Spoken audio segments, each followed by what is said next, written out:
Good evening, ladies and gentlemen. Good evening. Welcome to another episode of Fake Accents Unite. I'm joined, of course, by the much out of breath Britisher. Good evening, sir.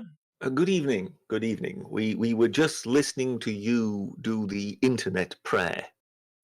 The internet prayer. What was Yes, that? please go blue, little box.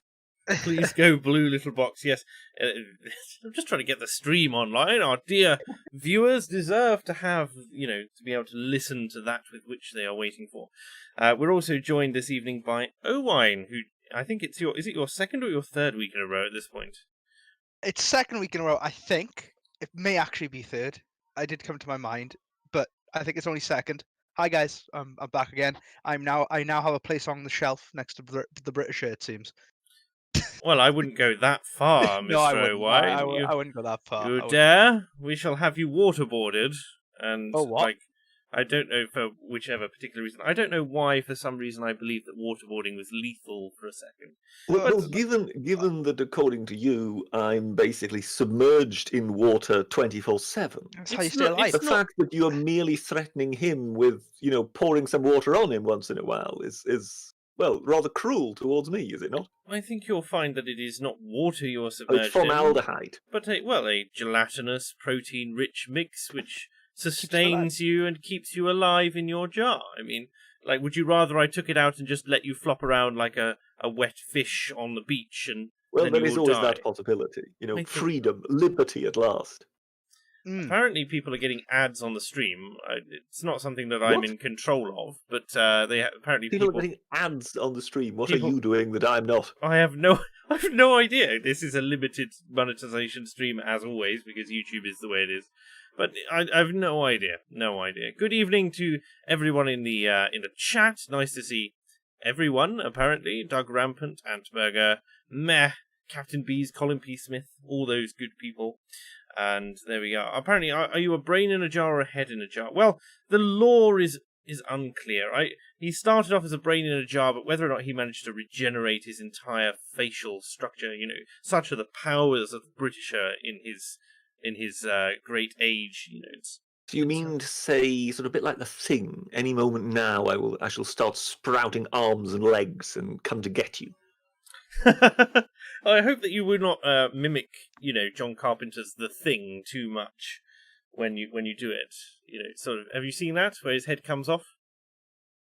No, I am familiar with the film, yes, but Yes. it takes whatever shape it is in and then kind of turns it into something else Yes, in order to be able to wander somewhere. Yes, but I'm referring to the specific scene where the head comes off and grows legs and runs across the floor, and they have to set it on fire with a flamethrower. Yes, it's sort of a crab-like thing, isn't it? Yes, that's what you'd look like. Well, I mean, it depends what legs I choose to sprout at any given moment. Preferably a all-female swimming team's legs. In knowing. Oh, well, you see, there your experiences with the ladies' netball team are running away with you again, there, aren't they? Oh dear, Britisher, behave yourself. Well, you have your lore, I have mine. I don't think I think I deliberately avoid accruing a lore. That's kind of the whole point. You're a vacuum who sucks up all of the lore for me, and then I don't have to worry about it for myself. I see. Yes, Mark, it's not hard to accrue a lore. Even I have one at this point. I know. That's why it's difficult. The challenge is in not accruing a lore. I don't have a lore. What is the lore surrounding yourself? Mine is pig heat and floors.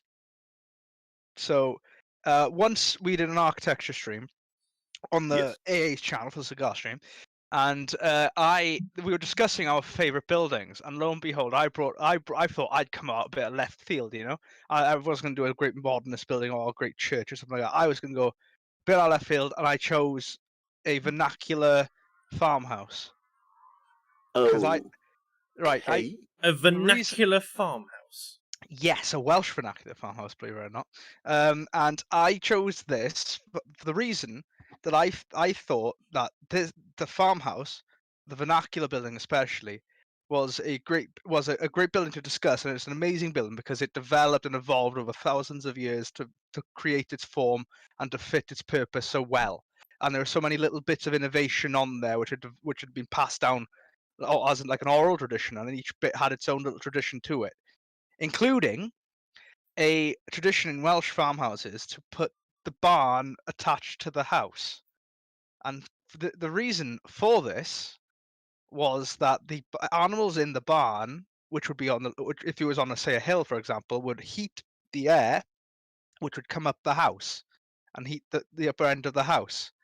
And thus, I think AA just said then off the cuff, "Oh, so it's pig heat," and then that stuck. It's so I am now a pig heat salesman. I think I see. if you So have you to, will be supplying the national grid with electricity provided by pig heat anytime now. Ah, yes, I'm working on it. people turn to solar, people turn to wind, when all along all we needed was a bit of pig heat and a Welshman. Clearly. Yes. We have other things. Autocharth says, for once I'm awake in time for the stream. Keep up the good work, lads. Thank you very much to Autocharth. Long-time support for the channel. Thank you very much for that. Siscoen says, 112 seconds late. Well, we know who to blame for that this week, don't we, Britisher? Absolutely no idea what you're talking about. And he says, and yes, we do get ads when the stream starts. I'd add something witty about how inferior your sense of time is, but I am preoccupied by running exo-worlds and being an ecological disaster on interplanetary scale. Thank you for that, Sitskoen. Sitskoen says, you do have lore regarding a certain image that you're still missing 13 days of, Marky-chan ooh woo. Or should it be more properly, ooh woo? That's some old school UO joke. That is old school. I will need to. I will fulfill my end of the bargain on that this week, Sitskoen. It will begin at the end of this stream. Just because he keeps giving me. That's early Brexit UO. He gives me stuff about it. Adam Morgan says one could say Mark's law is not so obvious. Exactly. Finally, someone gets it. Somebody gets it. That's right. People said it was a stupid name, but now it's all worth it with this one wisecrack. Marvellous. Well, I think Taffy's law is the most interesting, because he is clearly trying to create artificially a law to prepare for his inevitable prison stint. I cannot. He's all about Harry Uncle Dave. Yeah, I know. I know who he's talking about. I just don't watch him on Twitter about his love of rocks. Yes, he's a He's a geologist. Yeah, well, no. He's not. He is not preparing the ground to be able to ask for a rock hammer when he is imprisoned eventually. Shawshank Redemption references British Air. Did you watch it recently? No, but I have watched it. Always good to know. Of course, you've watched every film ever made, as well as starred in and produced and directed every film. Compared to some other people. Yes, who won't be named. British Charlton Heston, mate. Is also Boris Karloff.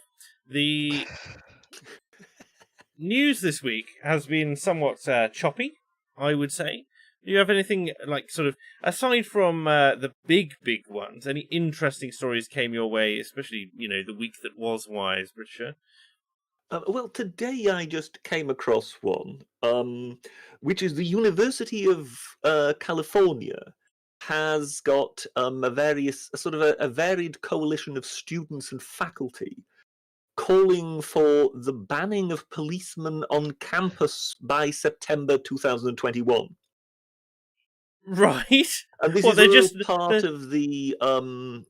all part of the defund the police campaign. But how do they intend to enforce this without literally becoming a secessionist state?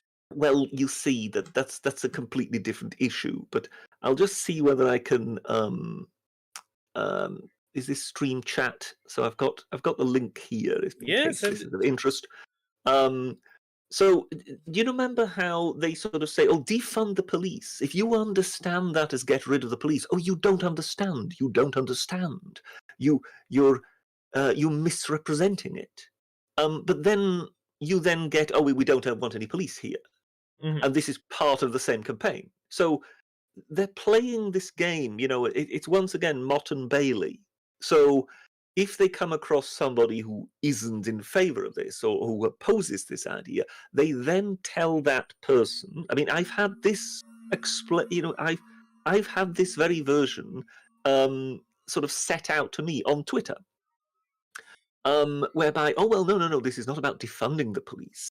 This is simply about spending the money differently and incorporating the police into an altogether new social structure, blah de blah de blah an de blah. inclusive framework whereby everyone is served. Yes. But then you get this, whereas we don't want any police here, and it's part of the defund police campaign. There's a very low resolution poster here. It says, "Cops off campus for a world without prisons and policing, for a world with free housing, free healthcare, education, and life safe from violence. Hashtag abolish UCPD.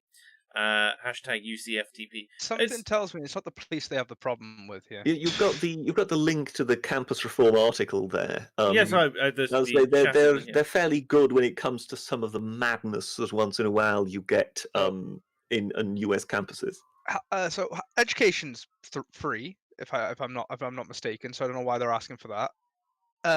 Well, they're talking about university. Give them an inch, they want a mile, don't they? But like, what they want, sorry, more broadly speaking, is the abolition of private educational institutions.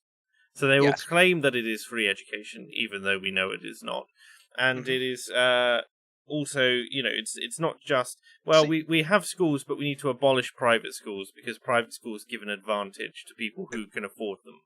I think the obvious thing as well is if they get their way, this is what's going to happen. Basically, they're going to have police and prisons, but they're just going to have them different names. So instead of police, you'll have community officers or something like that. Yes, but they have what was it called? Like a tension de-escalation officer, and that sort of thing. So it's a conflict resolution specialist.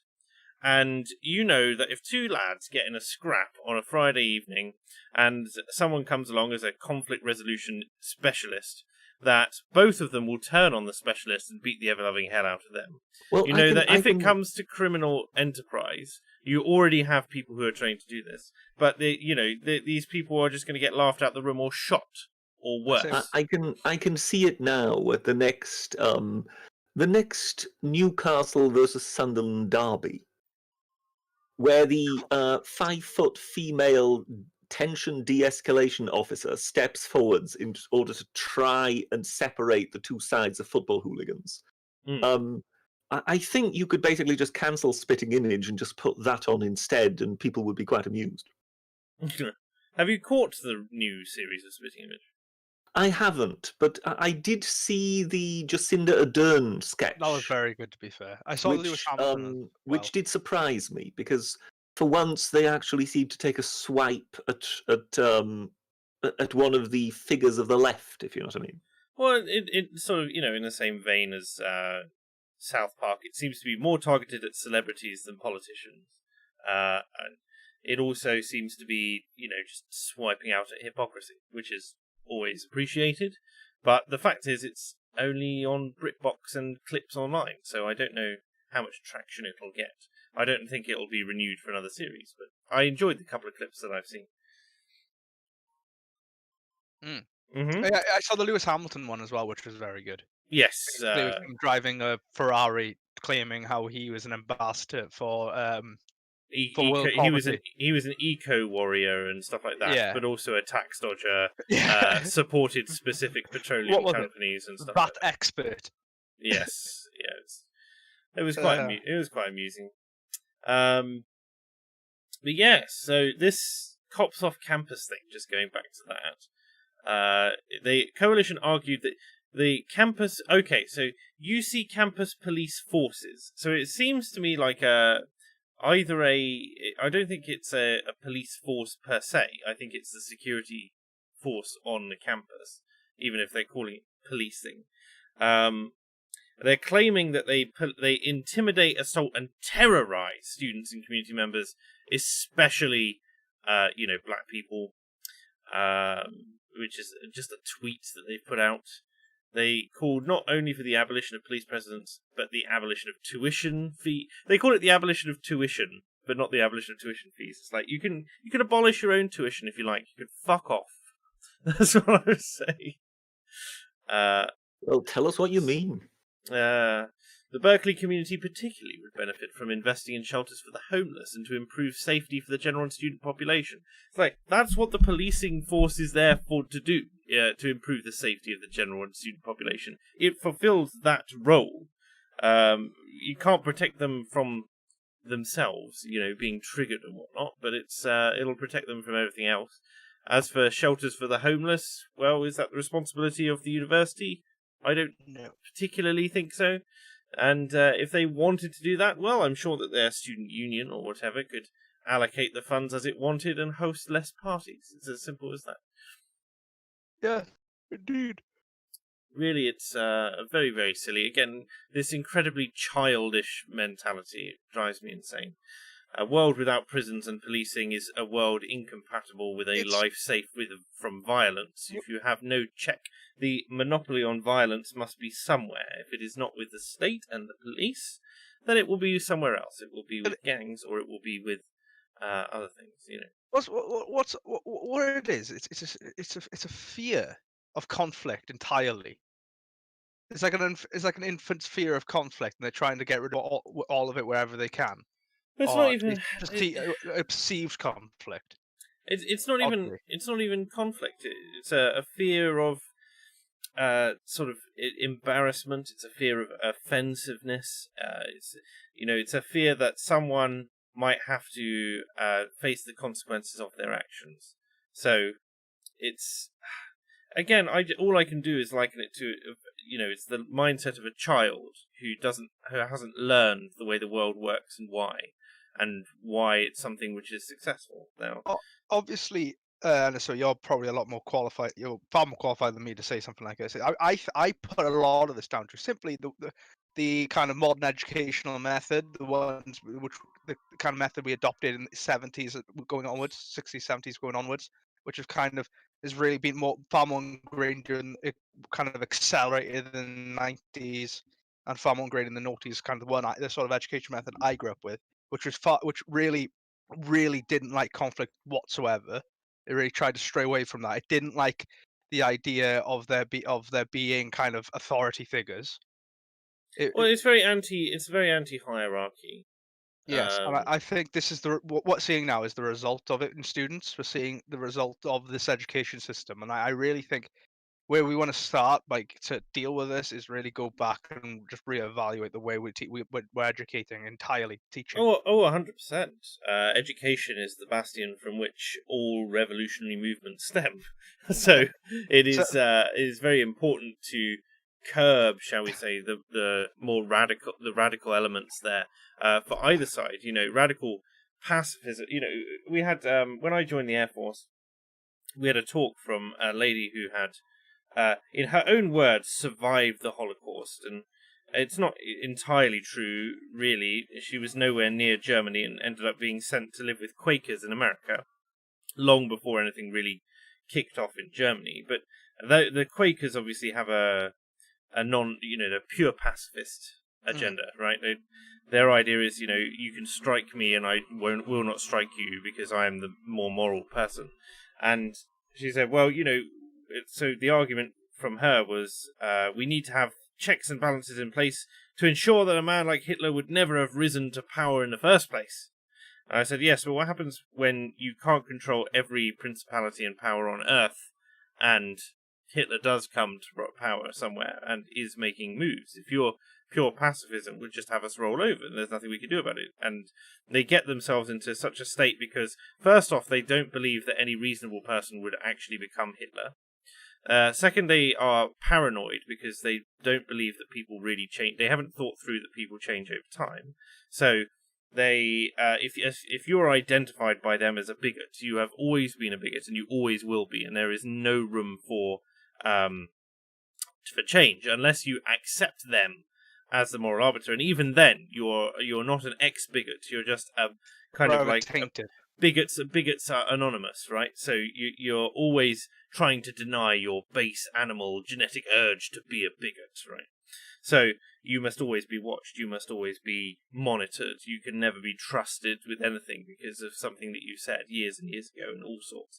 So there's this kind of really childish, dualistic thinking. It's very paranoid. It's very, very nasty. And it does stem from my view, it stems partly from the teaching. Although I don't think a lot of teachers are to blame. I think a lot of teachers are teaching, what they know. But we are living in the most peaceful time in all of human history with regards to conflicts at home.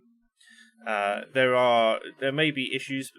We have huge issues. Just look at the UK, and we talk about the fact that we have a knife crime epidemic in London, and that is true. But crime as a whole has been falling, globally for some time now, and I think it's fair to say that we're living in the most peaceful time. We're not under threat of being invaded by traditional means. We're not under threat of being attacked, over anything, and we're not expanding ourselves. So it's a very strange time, and you end up with people who grow up very middle class. We have an enormous middle class, and you grow up with this sort of hypersensitized, hypersocial environment, because not just the educational system, but the amount of free time that people have. The lower cost of living, which is slightly different to. It's very strange because the cost of living day to day has gone down, so the general cost of goods and services, but the cost of rent and housing has gone up. Property price has gone up. Yeah, has gone up by a disproportionate amount. So there are different challenges, which is always an interesting one. It's harder to get ahead. It doesn't matter. I'm rambling at this point. So yeah. Because one of my tongue-in-cheek things is to say I like, was it classical education now? Bring back the classical education method, and as one of my things. You want to throw chalk rubbers at people and cane the students? Is that what you're saying? When I say it, I don't mean doing like caning and stuff like that. Not bringing back the cane. I don't know what Berisha may think about that.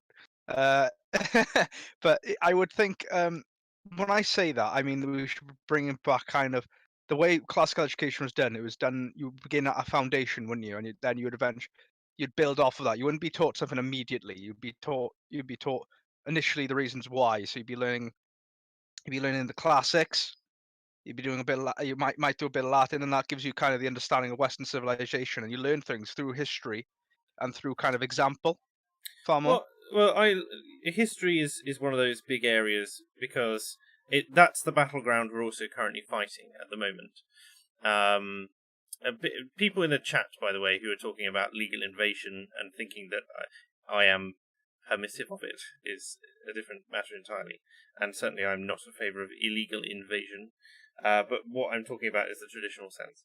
So when it comes to education and the classics and that sort of thing, I think it's incredibly valuable for us to understand the legal practices and Britain at home. And people talk, you need a multicultural, you need a global education. Your history needs to be more inclusive of,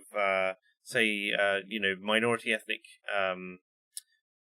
figures and thinkers and stuff like that. It's like, yes, well, you can go down and you can specialize, but it's most important to understand the local ones first, because they're the ones from whom the systems around you have stemmed, and they're the ones around you.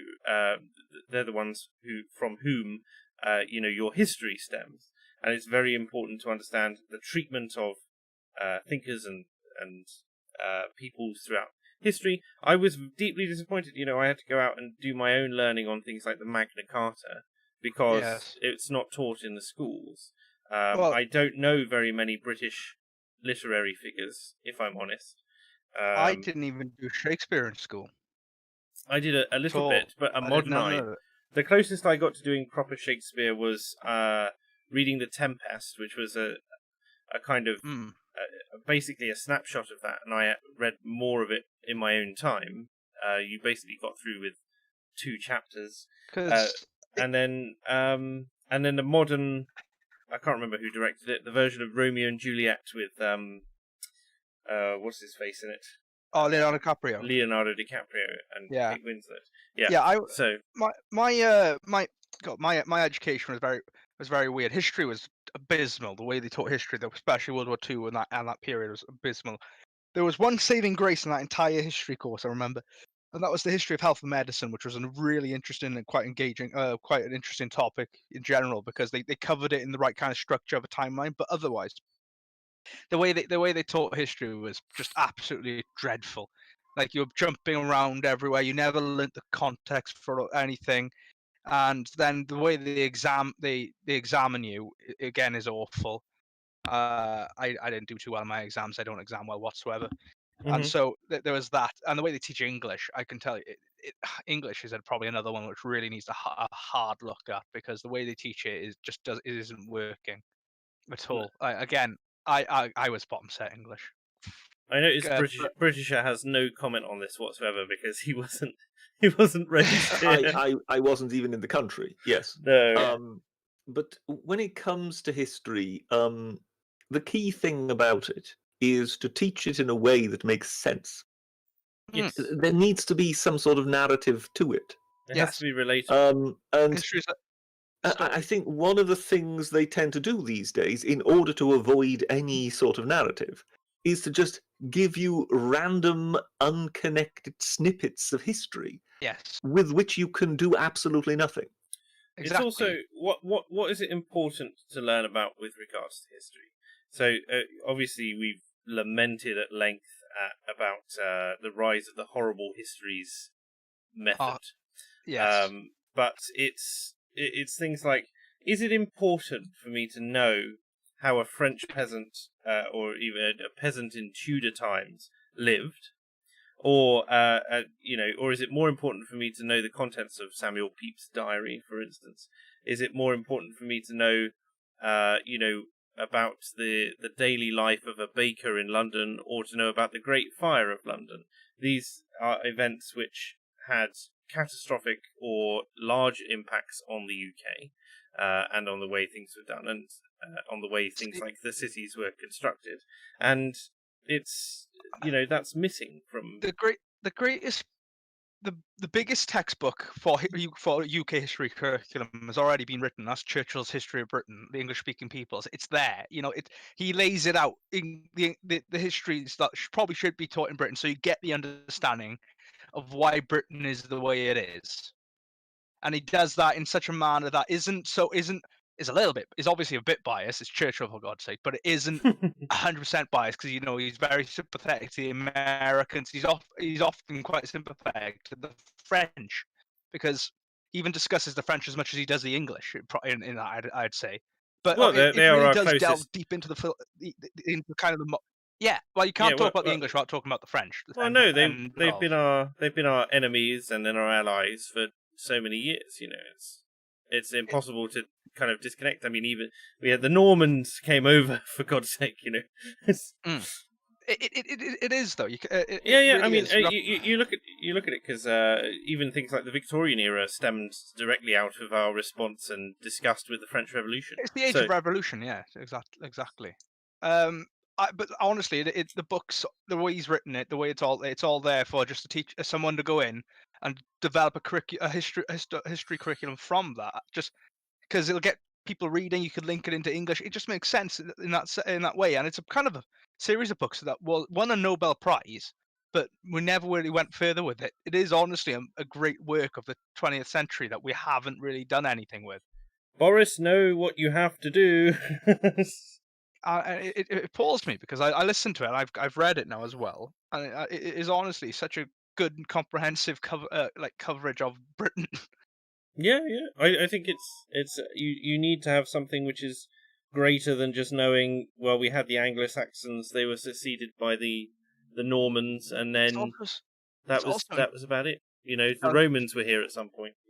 it's also the last thing I'll say on it. It's also very engaging, especially if you're a boy, because he goes into great depth about the battles, and then that's interesting because you're learning about the strategy used and employed by kings and stuff like that. And if you're with education, I think we're having a great issue of trying to get boys interested in it because the way we teach it is Well, so dull.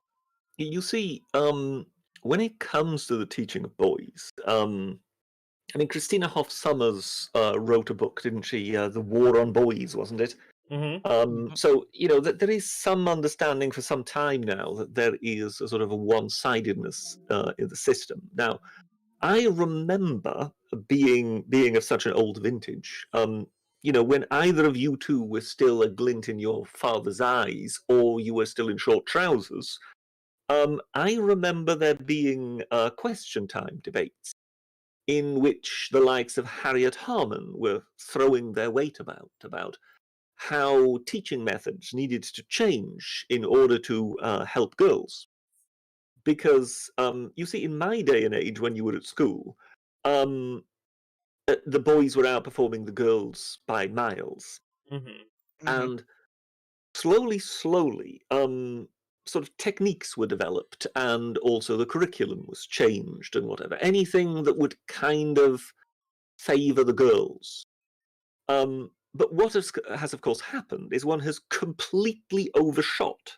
So one has created an education system that heavily favors girls by various methods which one deliberately introduced, which one knew favored the girls.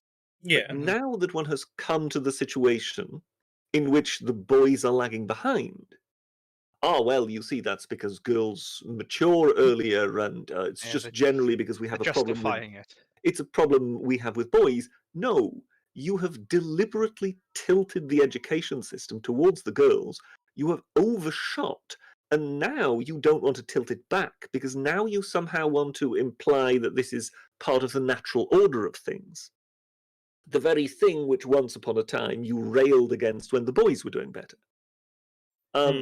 It seems quite clear to me that it is imperative that these things are, that the balance is restored. One has clearly disadvantaged boys in the way things are now taught and what is taught and so on. And these were deliberate measures that were brought in. I remember the politicians, talking about this way back when. And to now kind of wash one's hands of it and to sort of say, well, we are just, the future is female. The overwhelming amount of, students at university are going to be female, and that's just the way it is. No, it shouldn't be. They should have aimed for a 50-50 balance, if anything. And once they overshot it, they clearly should have rebalanced, and they are showing not the slightest bit of interest in doing so. I'm thinking about this, right? I'm starting to, and I never really got the idea in the history of having boys and girls schools, but I'm starting to really kind of understand why, because I imagine the teachers obviously taught in different manners, judging on whether or not you're in a boys and girls school. I'm thinking maybe it'd be a good idea to have a kind of middle school system in the UK where they do separate out the genders for that middle school period, and then they combine them back together for a high school. I don't know, just so there's a period where boys can be taught, the way that'll be more suited towards. I would assume that the two of Yeah. you were more than likely taught in these kind of huddles in classrooms, were you? Where the benches are aligned in such a way that various groups sit together within the classroom.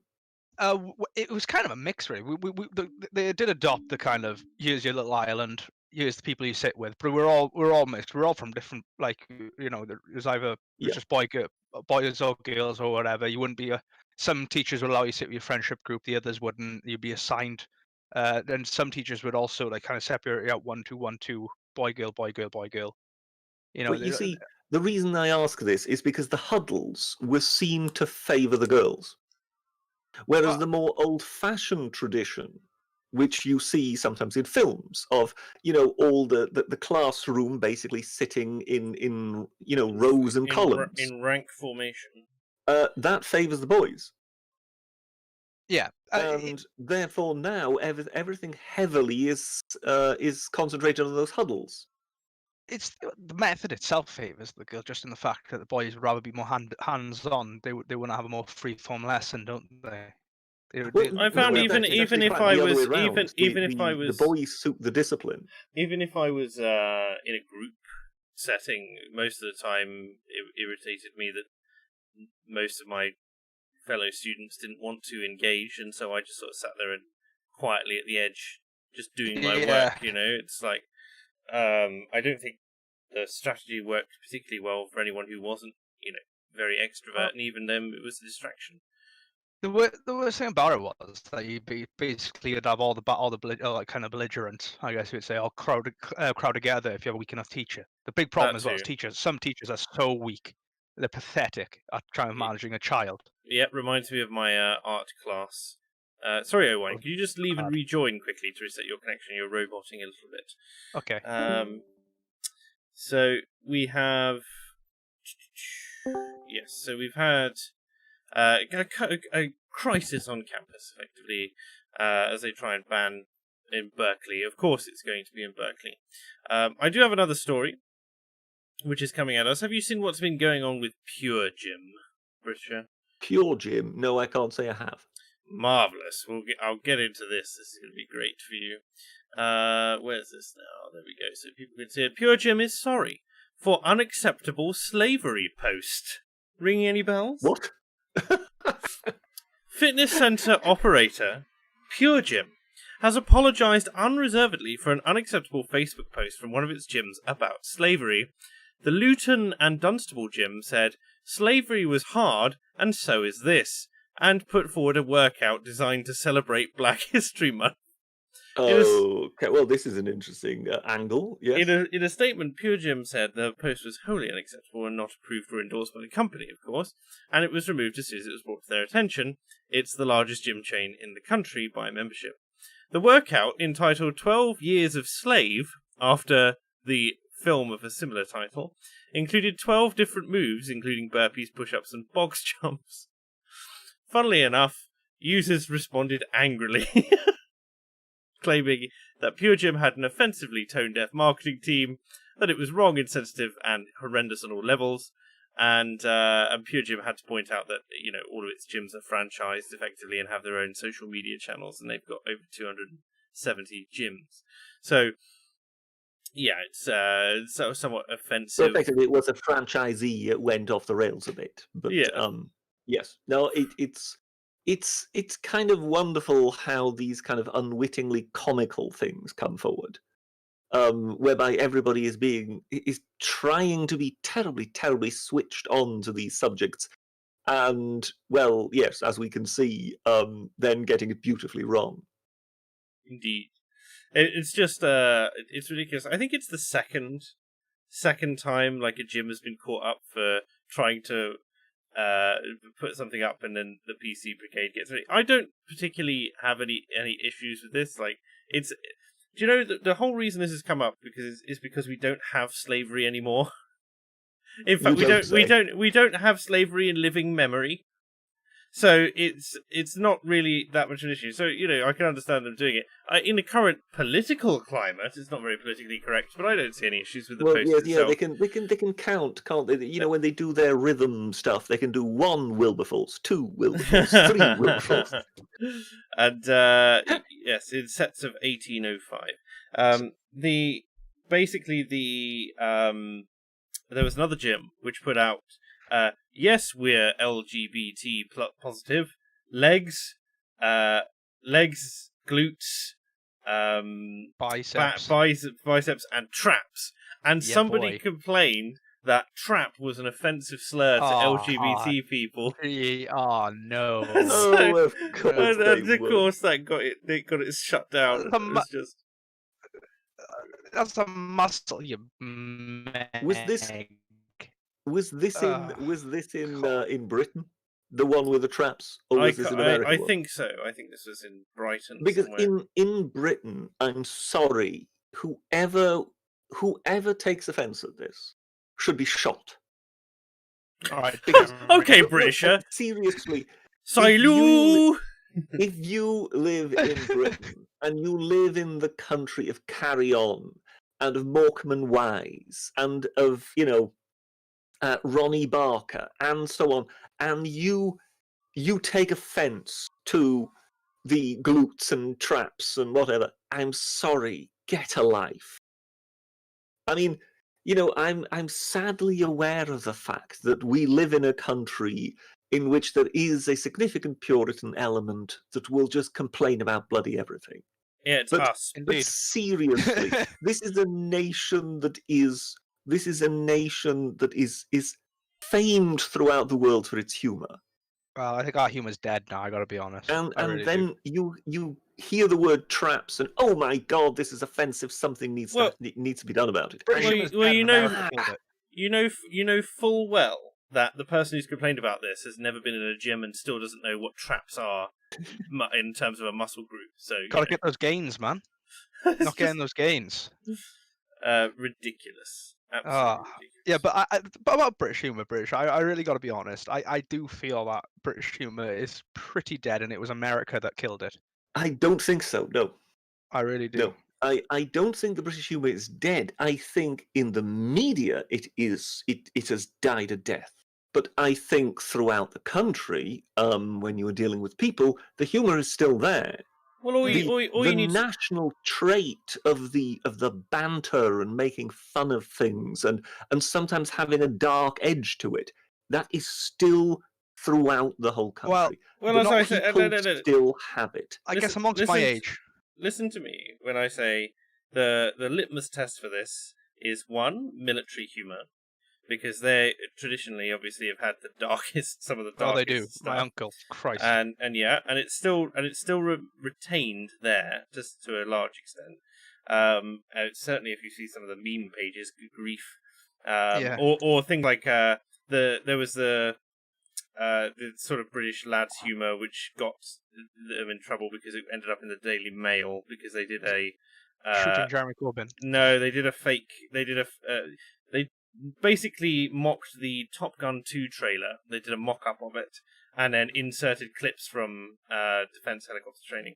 So it was messy. It involved a lot of bizarre parties and also them just absolutely denigrating both themselves, the military, and various bits of the UK. So it was, that's that kind of deprecatory humour is there. But you also have to look at the high regard people have for older British television that they don't really have for today's shows.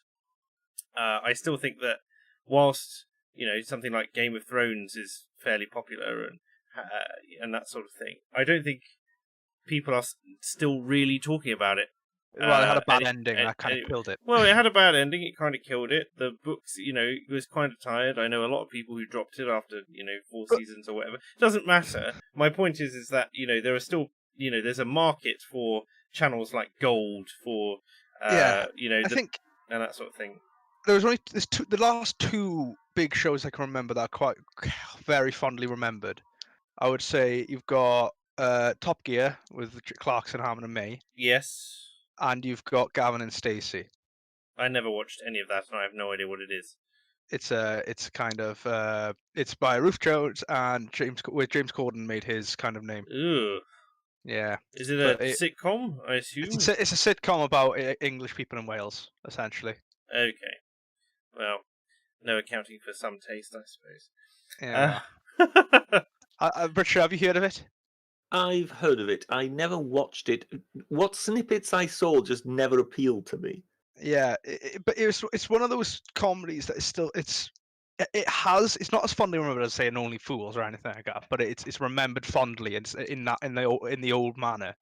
Yes, but I could imagine that it's particularly fondly remembered in Wales simply because it was situated there. Of course it is, but the people in Liverpool still go on about the liver birds. Yeah, but when I was in England for my university, it was very fondly regarded there as well. So it was that's kind of why I said it. Otherwise, I wouldn't have. But I know what you mean. It had a dedicated following. There's no doubt about it. But yeah, I'd say Top Gear though is the last great British comedy. Well, it was one of those things which basically everyone could get behind. It is interesting for me being in a university environment. I've been approached a couple of times by people, and they don't really understand because it's quite hard to call me a misogynist when virtually all of my colleagues and friends there are women, and they get particularly with your appreciation of the ladies' netball team. But they get on with me fairly well, so and they'll laugh at my jokes and that sort of stuff. So this one guy came over to me. He said, "Mark, sometimes it strikes me that you're such a you're a real misogynist." But I don't understand how you can say some of the things that you say. And I'm like, because it's funny and because I don't mean it. And that's just the British humour. Yeah. There's a grain of truth in every lie, but in every joke, but in every good joke. But sometimes the joke is making yourself the joke. And if people know you well enough, then they understand that you're making a joke of yourself and that it's not something serious, if that makes sense. So self-deprecation. Yeah, it's a bit yes, I think that is one of the forms of British humour that the Americans in particular struggle with. Yes, I would say so. Yeah, I get with my generation. I feel self-deprecating humour is a dying art, very much so. I said, with the more and more I see with people, they look at you kind of a bit.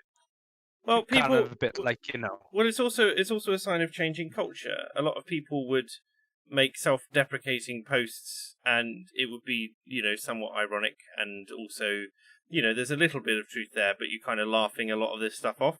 Whereas you get a lot of unironic, terrible lefty memes on Instagram and whatnot, where people are like, "Oh, I'm miserable and I'm alone and I have nothing to live for." And insert picture of classical art piece or something. It's like a piece of a suffering person from a tapestry, and you just go like, you're not joking with this. I'm not laughing at this because you're dead serious that you're miserable, right? It's not.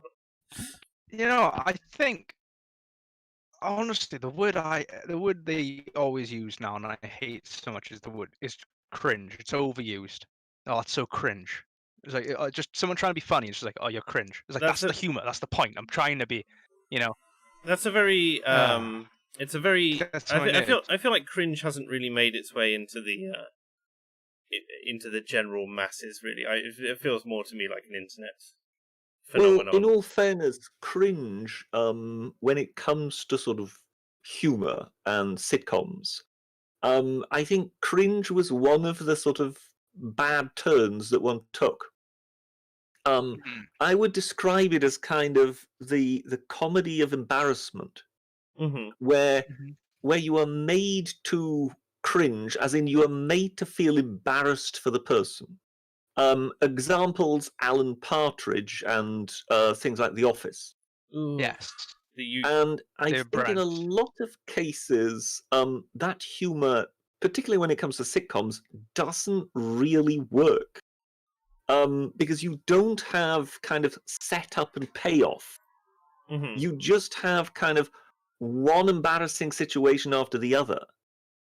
And in a lot of cases, I feel that just doesn't, as a vehicle, it just doesn't work. Whereas you're using this conversation as a vehicle to dunk on the Americans. Well, I mean, that just comes natural. See, but if Python was done today, that would be seen as cringe humour. No, I don't. No. Even though it's outlandish, people would just call it cringe anyway, just because it's the surreal nature of Python, of the Goons, that was in a way a separate tradition.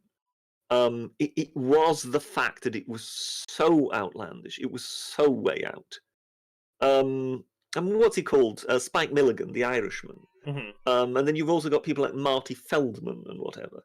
That was something really bizarre. They would come up with such surreal situations, and to a certain extent, some of that comedy also trickled into some more mainstream things like Benny Hill and whatever. I know people sort of always regard Benny Hill as just running after girls in suspenders and stockings, but as Radlib just discovered and tweeted a Benny Hill joke about socialism, there was a lot more to Benny Hill. So yes, I think that sort of tradition of sort of surreal humor was something different. It wasn't the same thing as the kind of cringe where, I mean, is it David Brent, isn't it, in The Office? Where he's not actually, there is no punchline. He's not actually delivering a joke. There is no sort of payoff to the joke. It's just that you're watching it and you're feeling terribly embarrassed for him because he's so cringe. Yeah. I hated Gervais's The Office. To a lesser extent as well, you had Father Ted and Vicar Dibley had that sort of a little bit glimpses of that humour in it.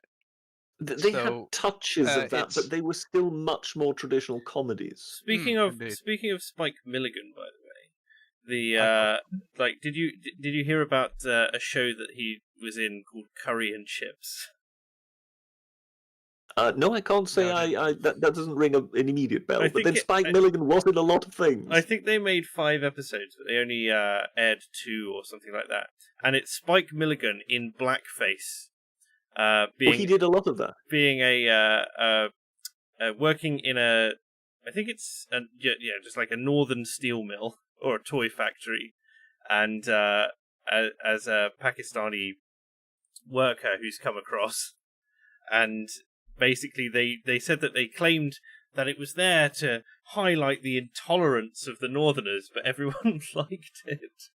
And it was banned by the then, whatever, British Film Standards Board for being racist. There was a famous sketch with Alf Garnett in, I think it was kind of part of the Alf Garnett sitcom, in which Spike Milligan appears, where the family are in the train, and Alf Garnett is spouting off about Indians and whatever, and obviously using fairly unfavourable terms. And meanwhile, there is a rather sort of upper middle class gentleman sitting there in his tweed jacket, looking uncomfortably towards these people spouting off racism. And in the same in the same thing is a Indian-looking chap reading the newspaper. Mm-hmm. And eventually, the upper middle class chap just can't help himself. And I wish to apologize for this. Basically he wishes to disavow, he wishes to disassociate himself from this. I myself have been to India, and they are lovely people. Yeah. And then the newspaper comes down, and it's Spike Milligan in blackface going, "India? I'm from Pakistan. I can't stand the bloody Indians." And then he comes out with the racism, and it's beautiful. And if you take offense to that, then it's just, you just don't get it. I like watch an episode of Love Thy Neighbor and see, and like have an interesting look at what they were trying to do to fight racism back in the day. Precisely. Yes. Yeah, which was just correct. Yeah. So a couple of super chats come in. Robert says, "Good evening, gentlemen. Have any of you witnessed any acts of racism in your local supermarket of late?" I have not. What's this referencing? Do you know, Britisher? I believe Sainsbury's are offering safe spaces to their racial minority staff. Yes, that was right. Let me try and find this. Sainsbury's overpriced anyway. Never liked them. Sainsbury's, and of course, this came at roughly the same time when Sainsbury's published a message on social media that they are with Black Lives Matter and Black History Month. People who don't like it can go and shop elsewhere. We are proud to celebrate Black History Month together with our black colleagues, customers, and communities, and we will not tolerate racism. We proudly represent and serve our diverse society, and anyone who does not want to shop with an inclusive retailer is welcome to shop elsewhere. So, our good friend Secretary of TCAD has pointed out, are you not going to shop with yourself then? Because they said they're going to train their 250 senior leaders and board to understand and fluently talk about race and ethnicity, triple their investment in the development of ethnic minority colleagues with a focus on progression of black colleagues, and work to set targets for black colleague representation. So it's a racist policy. And they're apparently going to tolerate that just fine, funnily enough. It's just, this whole point. Well, since we're on this subject, and since we have a Welshman present. Indeed. First Minister of Wales. Oh, about Black History Wales. Oh, yes. God, Black History Wales. Black History Cymru 365. Yes. Yes. Harness the Odd Company. It's right. Basically, Black History in Wales is going to be taken down to one area of Cardiff called Tiger Bay, and that's pretty much it as it goes for. Because outside of Cardiff, you get a small pockets of Swansea, not so much, and you do have the odd person outside of there again, but there really isn't anything else. I was taught to some extent a little bit about chain making for slaves in Swansea, but that's about it. And so I really don't get this whole move by them. The move really, it's like it is honestly it's just a publicity stunt. That's all it is at this point. Wales Well, yes, still but I doesn't really mean, have for that big anybody of who a. doesn't know, they have decided that because COVID-19 is impacting on Black History Month events, they Yeah. are now going to turn it into Black History Cymru 365. So you're getting Black History Year.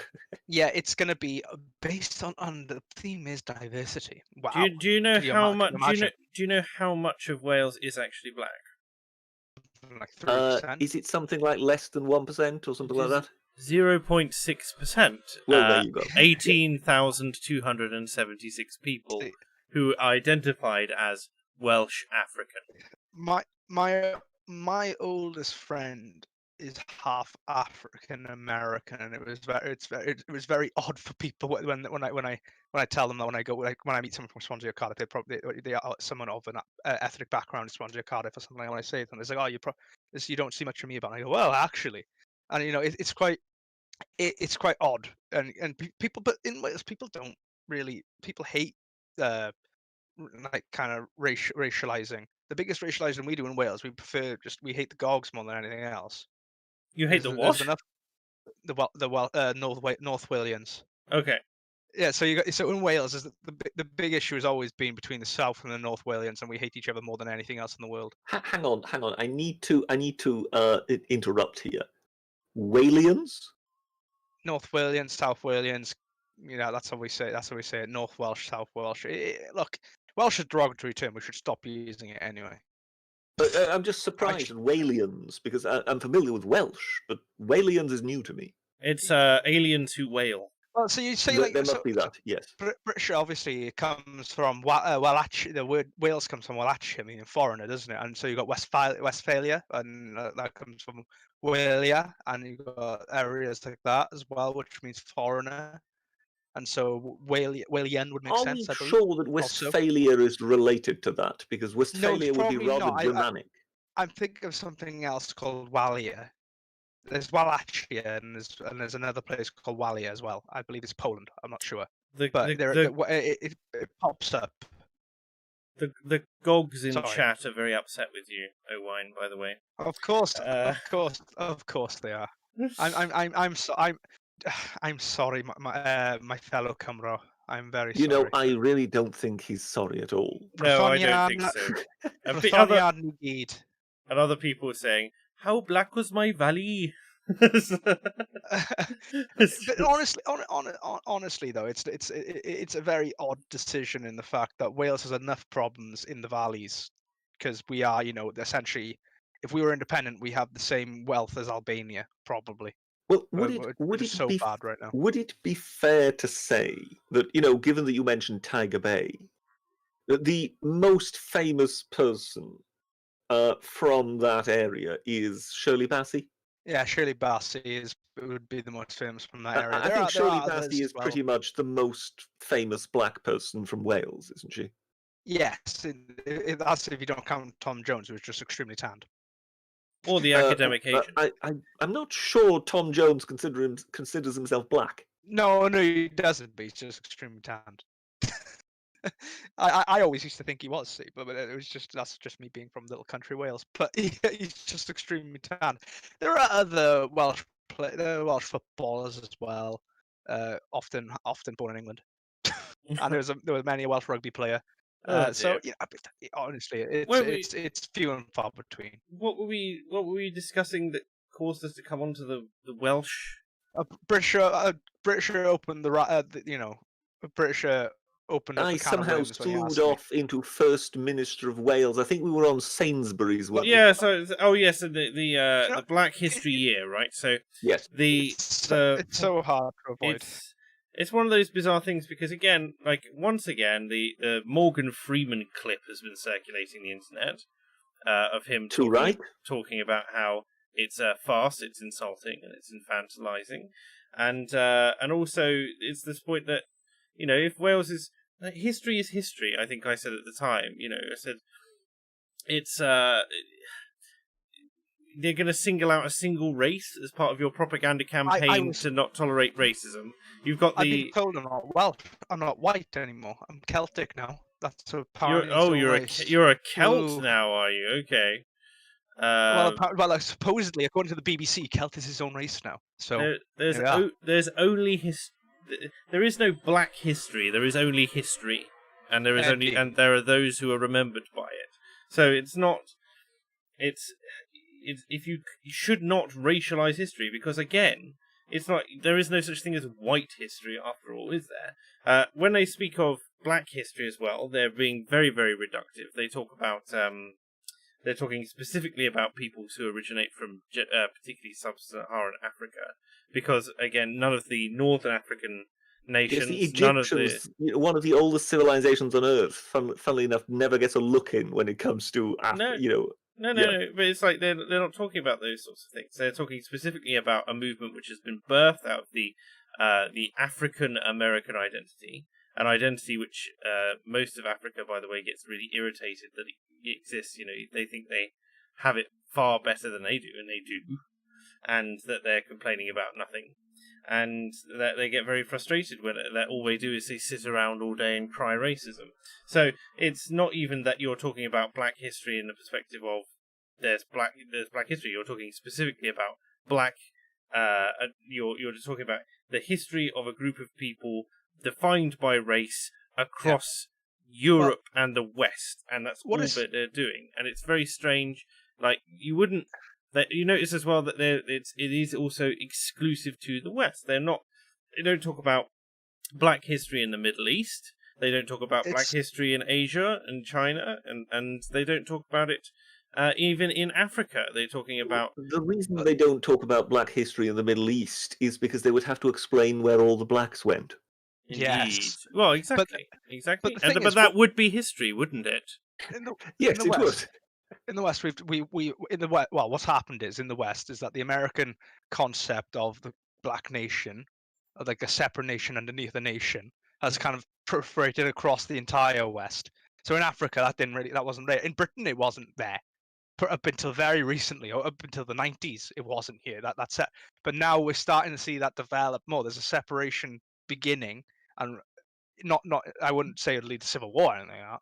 But there's obviously an attempt by certain people to have two moral orders separated by race, segregating society. So it's kind of everything's been turned on its head. All the work MLK did in the States has been turned on its head.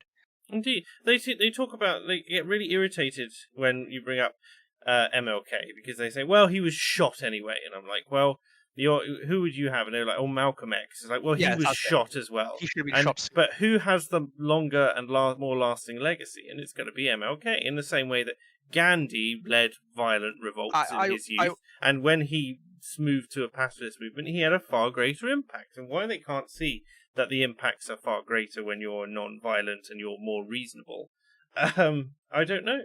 I'm not going to impress many people when I say this. It's just me entertaining a thought, but Malcolm X had a big influence upon the black rappers in the States, very early on in the 90s, etc.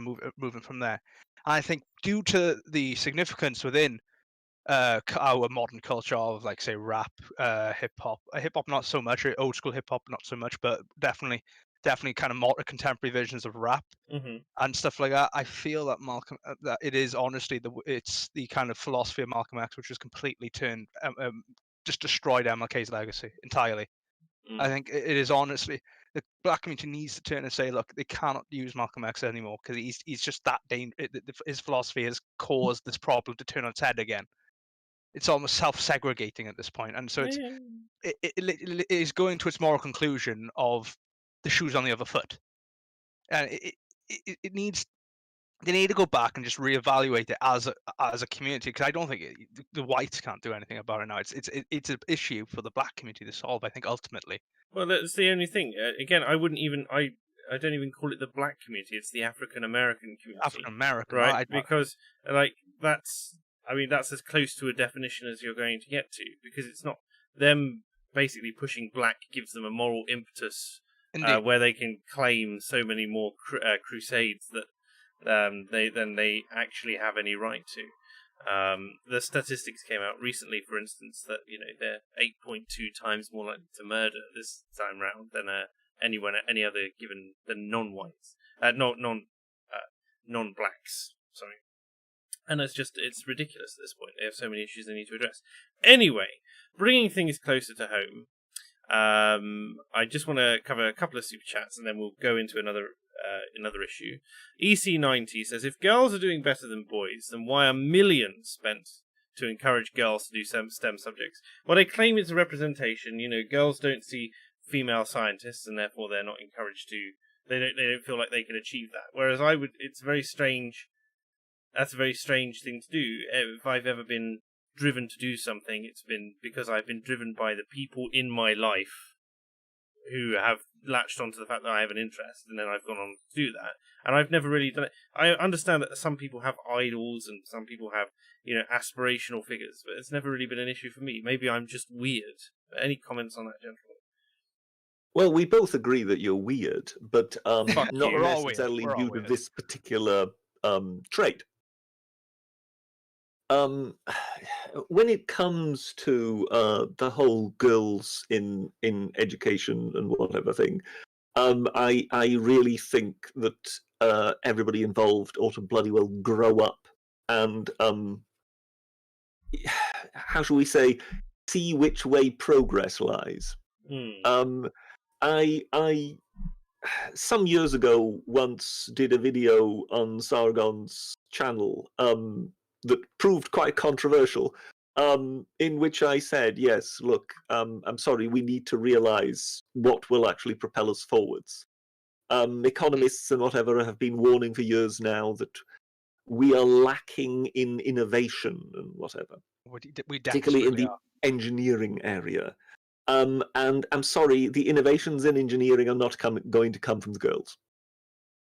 So I'm sorry, just pack the university stem cell subjects, not just with the boys you've got, stick more of them in there, and basically tilt the whole education system towards that. And if others want to complain about it, tough luck. The issue of women in STEM, it's basically it stems from, pardon the pun, just it's such a big commitment, and obviously for women you've got to take a 9-month gap out of your life, so if you wanted children, and that stifles that. And there's as well, I think there's a bit of a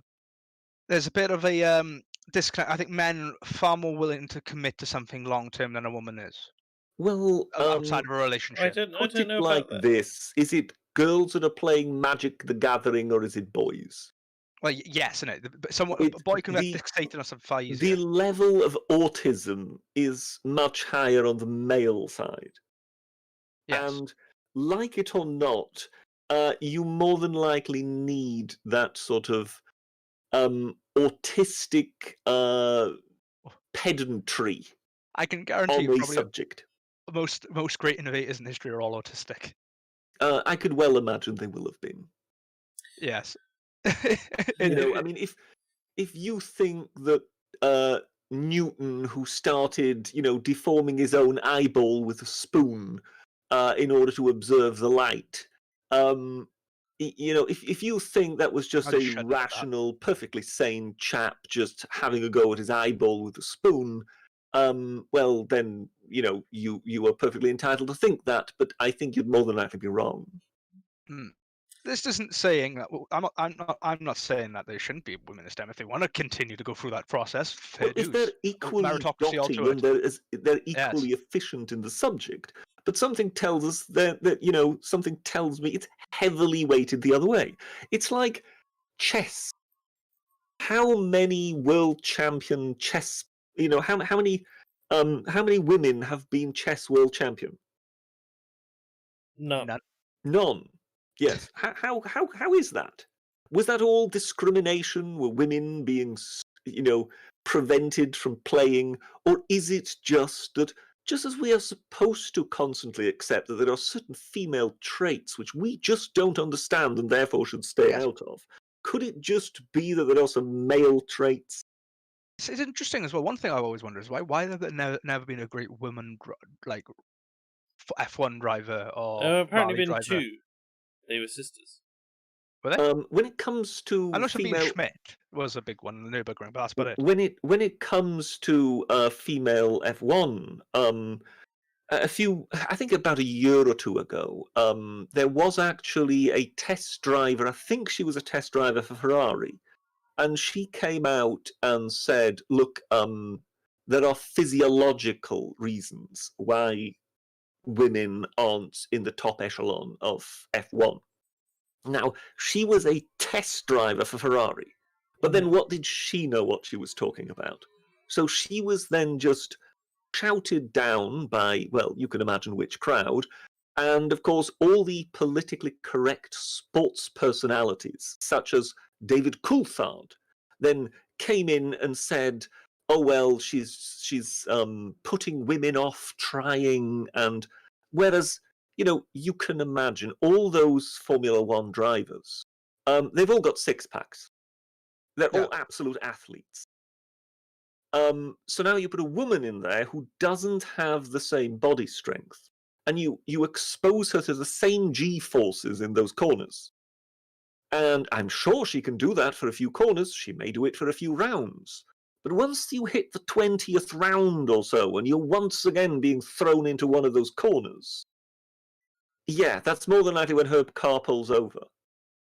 The male body can simply take more punishment. And this is not this isn't fiction. It isn't bias. It isn't anything like that. It's just you look at the male body and you look at the female body, and it sort of makes sense. Green Goddess Stubbsmere says, I've been out of school a couple of years. My love for history came from an old eccentric teacher who taught me for a year or so before his retirement. And that's the other thing. We are lacking inspirational figures in teaching. Well, we're lacking teachers who want to teach because the system is set up to get anyone who actually loves teaching out of teaching. You have to, yeah. Yeah, there's so many hoops and hurdles you got to go through, and you've got the ridiculous marking system they do now. Like, I would have loved to be a teacher, but I just couldn't do it. I couldn't go through all the marking stuff. I couldn't commit myself to do all the bits. They all become public intellectuals now, don't they? Well, you just lose your entire kind of drive to do it so quickly, because you get and then you have to teach the same thing over and over again. You can't tailor your lessons to a specific class who may be interested in a certain thing that another class isn't. Even so, there's no freedom in education. And so I find this is absolutely killing the teachers as much as it is killing the students. And we need good teachers if we're going to have good students. I get very passionate about education. Sorry. Well, you see, I had an inspirational teacher when I was about 11, 12 years old. He was exceptional. Jean-Jacques Rousseau, right? Yes, precisely. And no, I mean, I sometimes sort of think back at some of the things he did in his lessons, and you kind of did realize that we were his last class before retirement. Yeah, that often happens. So this guy, so either I drove him into retirement, or of course, yes, this was a very experienced teacher who knew what he was doing.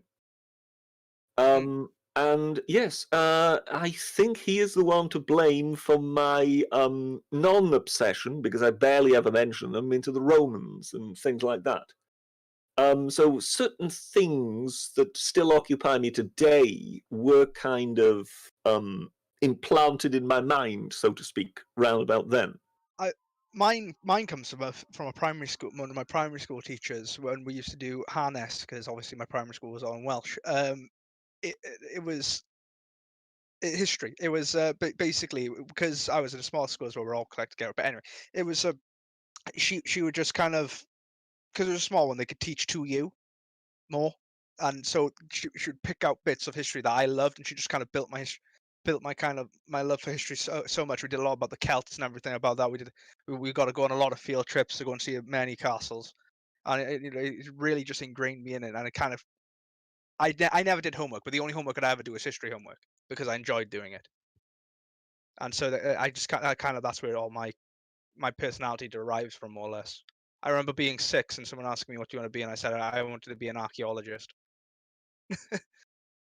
And I said And that for a very then long you time. saw, what was that program again? Time Team. Time Team. Yes, you saw that, and you saw them scurrying around in the I mud for 4 days. I love Time Team. I And love for Time some Team. reason, there was always a deadline. We always have to hit a deadline. Yeah, 3 days to do it. And you just always think, well, yeah, because the ruins are going to run away after 3 days, aren't they?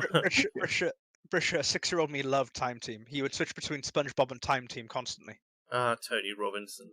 Well, I I loved think it. Time Team, I knew, it had a good season or two. yeah. But then, obviously, all the good ruins had been picked. See, And more, they just ended up, this would have been a post hole, yeah, and you're going, yeah, this is really fascinating. the fun is finding the old forts, because many Roman towns that still haven't been discovered yet. Yeah, That's the fun in it. But it's like to show you how much I love Time Team. I knew Tony Robson as Tony Robson from Time Team before I knew him as Baldrick. Amazing. Well, that's just wrong, isn't it? It's true though. I that's how much I loved it. And I used to go to, because my museum is in my village. I got to go to do a load of local history stuff and all that, and kind of my obsession with kind of Welsh history as well blossomed from there. But yeah, and I ended up being an architect. Some people think my dyslexia caused me to pick the wrong arc. I'm sure you're doing fine, man. I'm sure you're doing fine. Yeah, very interesting. Autocharth says, you're competing with EFAP Gaming now, but I'm here till the end. Not like EFAP will be over by the time you're done, after all. Yes, I don't understand the EFAP stamina unless it involves copious amounts of buckets. I don't know how Mola does it. Away. I guess there's not much to do in the valleys. I mean, he does fine. I've got a lot of respect for Mola. Good guy. Good guy. Hikari Manikaniko says, paraphrasing Jordan B. Peterson, you want men to have revolutionary ideas in science and women to work out the details. Tongue face. Yeah, I don't know necessarily about, putting people into boxes, but, giving people the freedom to put themselves into their own boxes is the thing that, I would say. And I think the kind of social engineering where you're trying to redefine what people's interests are. Put it like is this. Ridiculous. Take the Supermarine Spitfire. I've got one here, just to hand. There you go, I've taken it. As I do. We have got the fictional female engineering history, and then we have the real female engineering history. And I don't think there is anybody who minds the real female engineering history connected to the Spitfire. But I think it sets everyone's teeth on edge when we get the fictional stuff that just drives us insane. So give me the fictional one. For the fictional one, recently, this was in recent months, we were kind of drip-fed this story for about 2-3 weeks by the BBC, constantly on the news channel, about how there had been a chap who had argued that the Spitfire should have 8 machine guns in its wings and not 4. Yeah. And that he made certain calculations for the Ministry of Defence, in which he explained how many bullets this would mean per second and what speeds the planes were travelling at, and how much greater the chance therefore was of actually hitting the bloody Messerschmitt if you had 4 machine guns in each wing. But while he was doing this calculation, and I mean, always remember this is before the days of pocket calculators, he stayed up pretty much the whole night doing the calculations. And he involved his girl, he involved his daughter, who is good at maths. Yeah. And she helped him do some of the calculations. And therefore we were given the BBC version of the girl who helped design the Spitfire. And you just go, no, that was Mr. Mitchell, I would have you know. He designed the Spitfire. He's the girl who helped design the Spitfire. And as for the guy who actually did the calculations, with which the girl helped him, he was actually a science officer at the ministry at the time. So well, clearly it's not he as has if he his daughters. couldn't have done the calculations all on his own. Well, clearly he has his daughter to thank for his entire career. She's the Precisely. one who Indeed. she's Yes. the one who did it all. Meanwhile, now here is the real history. There was a problem with the Spitfire because it wasn't an injection engine. Yeah. But the Messerschmitt had an injection engine. So if you did any maneuvers that caused negative G, the carburetor could flood with fuel, which would cause the Merlin engine temporarily, for a few seconds, to cut out. Yeah. Which, of course, could be the difference between, well, death or survival if you're in a dogfight with a Messerschmitt. So the Messerschmitts cottoned on to this pretty quickly. Meanwhile, it's not as if you could then suddenly take all the Spitfires out of service in the middle of the Battle of Britain. Indeed. So there was a female engineer whose name offhand I don't recall, but it's easy to find out. You can just simply Google it. And she came up with a little brass sort of thimble that was attached to the tube that fed the fuel into the carburetor. Yeah. And it was just good enough to hold back the fuel intake should there be a negative G movement. And she then, she designed the piece, and then she went round with the engineers installing it into all the Spitfires. So the Spitfires were kept in the field flying, and they would just hit the airfields as quickly as they could and put the little thimble piece into the where it belonged, and away they went, and they could keep fighting. And then, of course, one could then create a more long-term solution as things went on. Yeah. But she kept Britain in the game with that little intervention. And, of course, the pilots at the time, knowing that it was a little piece with a hole in it, referred to it as Miss So-and-so's orifice. God. Which was, of course, all the more amusing as they were using the term while she was around on the airfield. But that's the difference between a real contribution that does deserve credit and is real, as opposed to, oh, well, let's strenuously try and create a connection with something female and the Spitfire and then claim the girl designed it. Yeah. And I think that's the difference between where people are perfectly willing to acknowledge that someone made a contribution and where people just roll their eyes and grow increasingly irritated at this nonsense. It's like painting 4 post boxes black and saying, oh, they're dedicated to great black figures in history. And then one of them is Lenny Henry. Yeah. And you really go, you couldn't have thought of anybody better? Seriously? Yeah. A stand-up comedian is as in-depth as you can go in this. The man who sells me, what is it,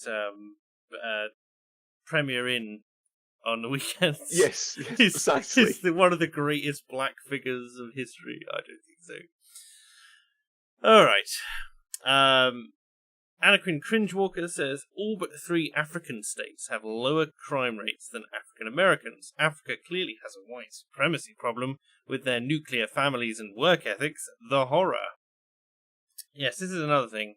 Just the fact that Africa distances itself from American, ethnic blacks. Well, I think one of the questions one needs to ask there, how reliable are African crime figures? I mean, they're usually done by the UN, but I think it's. But yes, I mean that says enough, doesn't it? That's enough, isn't it? Yeah. But even so, you'd be surprised. As someone who spent some time in Africa, a lot of them, they don't really have that much time to be that active. You have to remember the laws are different over there, but for most people, they're just eking out an existence. It's not. There's not. I didn't feel like Kenya was particularly high crime, for instance, when I was there. Well, it's that famous thing in a way, isn't it? To a certain extent, And that is, that famous tale we're always told of the good old days when everything was wonderful and you didn't need to lock your front door. Yes. And what people like to point out who perhaps have thought about it a little bit is, well, yes, there wasn't anything to nick. Very true. It wasn't really as if you had a television and a video recorder and a DVD and a stereo and whatever else in there. Everybody pretty much had a collection of wardrobes, tables, and chairs and beds, and Fine pretty china, much though, that was Patricia. it. You could nick the fine china off the dresser. If you had china. Yeah. Well, yes, most people would have chipped crockery, yes. So, when you hear of these days in which, in sort of brick terrace houses, the children were playing in the streets and nobody needed to lock their front doors, well, yes, what do you think was in the houses? Or say you were the lucky one to have a colour television. So in that regard, when it possession. comes to Africa, I can well imagine that in certain areas there just won't be enough to steal. But I think in those areas in which there is something to steal, the crime rate may be quite high. Yeah, the city. And that's not because it's Africa, it's just because of the sheer differential in wealth. Yeah. I'm not going to lie, the cities had their issues, yes. So, there we go. Mr. Will Guitar says, did Britisher prefer the fictional Titanic characters as opposed to the Spitfire fictional ones? By the way, everyone needs a mug, so people purchase ASAP. Well, yes, thank you for the reminder that everybody needs to buy the equivalent, please, the appropriate mug. Okay? Tea only. But I'm not quite sure with Titanic fictional Spitfire. I don't follow that quite. Well, I can't answer it for you. It's addressed to you. I'm not saying women built the Titanic. Oh, is there a saying that women built the Titanic? I didn't know that. I don't know. I think you might be on about the movie. I have no idea. Do clarify for us, Will Guitar, in the chat. But yes, I've got a couple of other stories. So this next one, nobody thinks black people can be barristers in the UK, by the way, in Britisher. They don't? They don't, apparently. This is according to, here we are, black. Hold on, just hearing this now. Isn't the Dark Destroyer from The Chase an ex-barrister?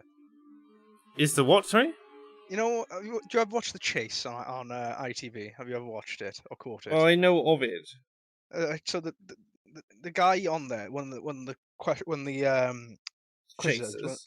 And the Chasers, yes, that's the term, is called the Dark Destroyer, and he is a black man, obviously, given the name. The Dark Destroyer! Yes, that's his name. And amazing. He, I believe, is a barrister. I have no idea. Anyway, Alexandra Wilson, who was mistaken for a defendant 3 times in one day, apparently. Oh, yes, I heard that one. Yes. Let me have a look here. She complained about being mistaken, whereas she is a barrister. But yes, what is pointed out in some articles and not in some others is the fact that I think she has written a book about the travails of black lawyers and how much harder life is for them. So, yes. And therefore, this, I'm not really sure. I put out a tweet when I first saw this story just a while back, in which I just said, I don't believe this ever happened. Yeah, it struggles. She complains about it, but there's no one ever named. There's, she describes saying she was mistaken for a defendant by both a security guard, a solicitor, and a clerk. And so there's just nothing there anyway. But as I say, this is coming from somebody who effectively has written an activist tract.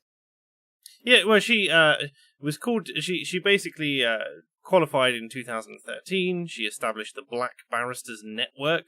Well, there you go. She claims that she felt imposter syndrome, not because she felt unqualified, but because she couldn't see black barristers in her day-to-day, because they make up 1.1% of QCs.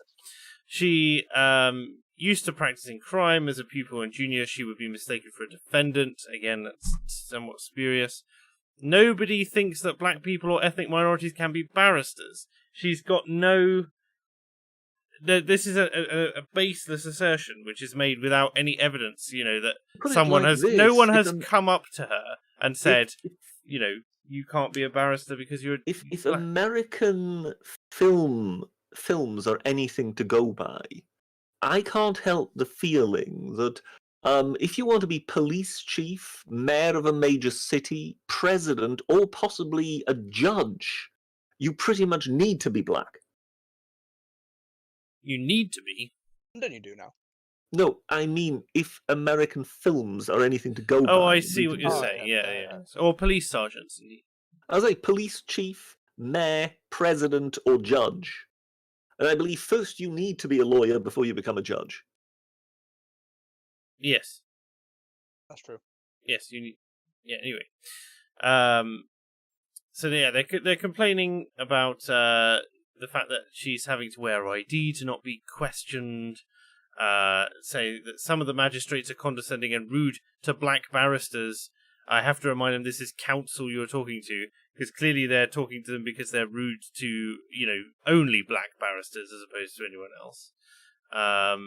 It's just all these sorts of things. She's like, for someone who's supposed to be a bastion of, the due process, she's providing remarkably little evidence. And again, I appreciate that it's a news article and the media doesn't like to present evidence, but you would think that a lawyer would be, if they're going to present these things and talk about how, there was a defendant, I heard a case of a defendant who used racist language to a Sikh police officer, and you're going, well, if you're going to bring that up, you should at least bring up the case number and the court, and you can insert that into the into your story. It's not that difficult, and it doesn't, take away from the flow of the thing.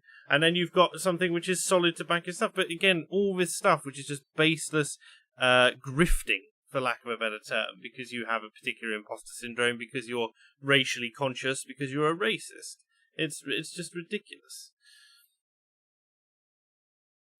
Any further comments? I don't think anybody is objecting. No, there we go. It's a silly statement. It's a very silly statement. Stop that! You're being silly. Right. So there's that. By the way. We've got one more story, which is the COVID test error.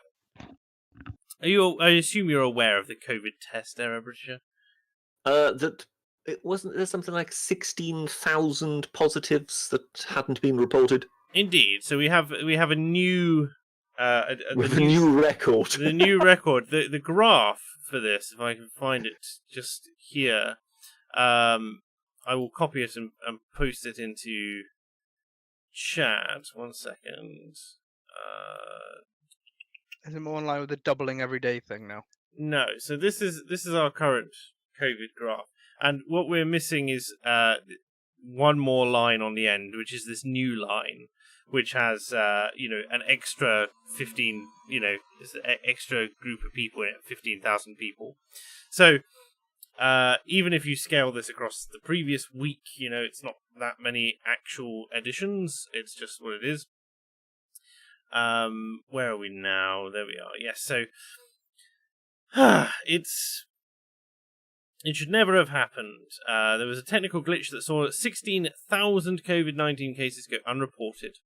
You'll notice as well from that graph that was up in Stream Chat that the deaths have not increased. Notice.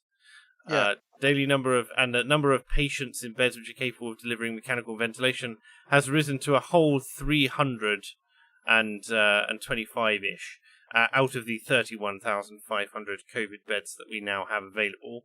Even at the peak, you can see that it was less than 3,000. So we were at less than 10% capacity for the UK in terms of COVID care. The Labour claims that missing results were putting lives at risk, despite the fact that everyone who took a test received their personalised results, as opposed to the aggregate data. And they have already brought in draconian measures based on the what they describe as an alarming rise in cases that's going on right now. despite the fact that once again we have a huge number of people who are, being tested who weren't being tested before. We're at intensive testing now. It's like over 100,000 people a day. It's crazy. The reason that this entire debacle happened was because the Public Health England group, which is it's a government group which is sponsored by the government, so it's sort of halfway between public and private. And Quango. In fact, yes, Quango, and they are using Microsoft Excel in order to do this. Except it turns out that they're using Microsoft Excel from 1987. So they're using the XLS file format. So instead of being able to deal with millions of cases in a single file sheet, they can only deal with 1,400 cases per Excel file. How are they installing it? It must have installed it off a floppy disk. How are they doing it? Because like that won't even run on. So obviously this is pre like a Windows 93. Like you're going back to DOS. Yeah. The issue is either they've refused to do it, or it's some massive admin cock up from PHE where they've because you can select what file type you save it as, and they've selected XLS as opposed to whatever XML. XML as it is now. XML. Whatever it is. So it's a huge problem.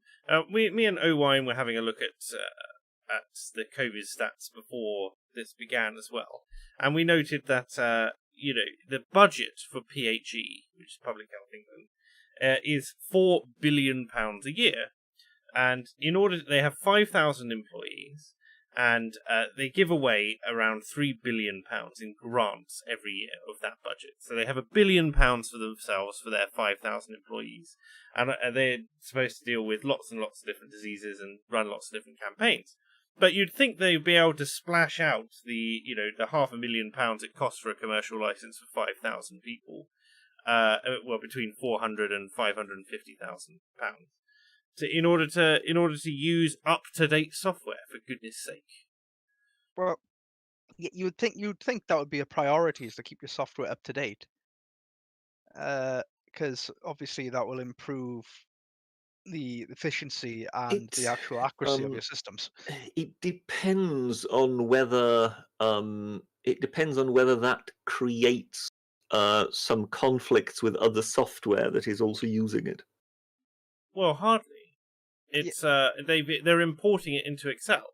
The only thing that's changed with Excel is the way it's coded for the number of lines that each individual spreadsheet can hold. That's all it is. It's very standard database things.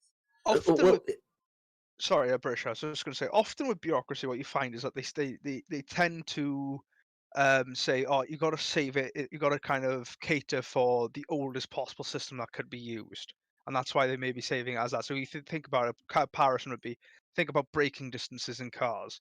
The braking distances are ridiculously long amount, quite long amount compared to what modern cars are braking, but because they're catering for like a Ford Cortina. But you also have to take into account, pretty sure, that all of the Microsoft file systems have legacy options, so they are able to read all of the old formats. There's no issue there with legacy data. I wouldn't be so sure.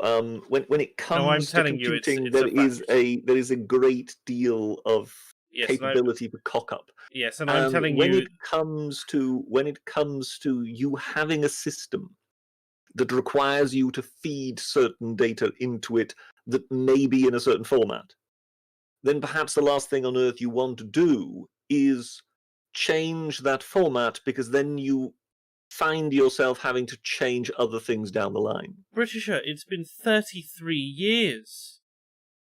33! Yes. And I'm telling you as a fact that database technology has not changed that much. I mean, didn't they recently reveal that the missile silos in America still use floppy disks? Oh, no doubt. No doubt, yeah. If you have something that works, but it's not working, because it's not working. Well, in this case, it's screwed up. But until now, what they had will have worked. But now they've hit the road bump. That's why they employ analysts to prevent these sorts of things happening. They must have known that they would have a data issue. It's not difficult.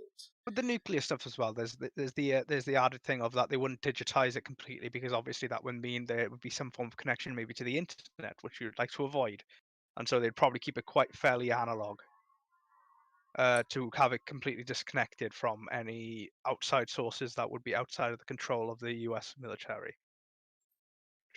So that's maybe another reason why they probably keep everything on disk or floppy disk. But yeah, anyway. Dear. Anyways, so that's the whole Excel cock-up thing, and obviously Matt Hancock has been backpedaling to talk about why they didn't use their data process diagrams, but that's the thing, and it's just another issue with just the breakdown of communication between Serco, who's administering track and trace, and the actual Quangos who are supposed to be managing it. So what's anyone know the latest news on the vaccine or anything like that? April, May. May. Disappeared there. April, May. They reckon. April, May. They reckon. Oh, so for an early thing, but I'm not taking it. Yeah, I will. Well, obviously, low risk, so would be the last people to be offered it anyway. So, but like, I wouldn't take. I would be a bit thing about taking it. But there we go. Mr. Gently Benevolent says, since Trump has kicked COVID in record time, when will the media do a 180 and start telling us it was never dangerous anyway and it was always overblown? I don't think so. I think they're going to try again, use it against him. I don't know necessarily whether or not Trump has actually managed to smash his way through coronavirus, or just whether or not he tested positive, he's been asymptomatic, and there's that. Which obviously, is treatments are way better as well now. Yeah, well, he's just been put himself on a drug cocktail and that sort of thing. Well, I mean, it doesn't sound as if he was asymptomatic.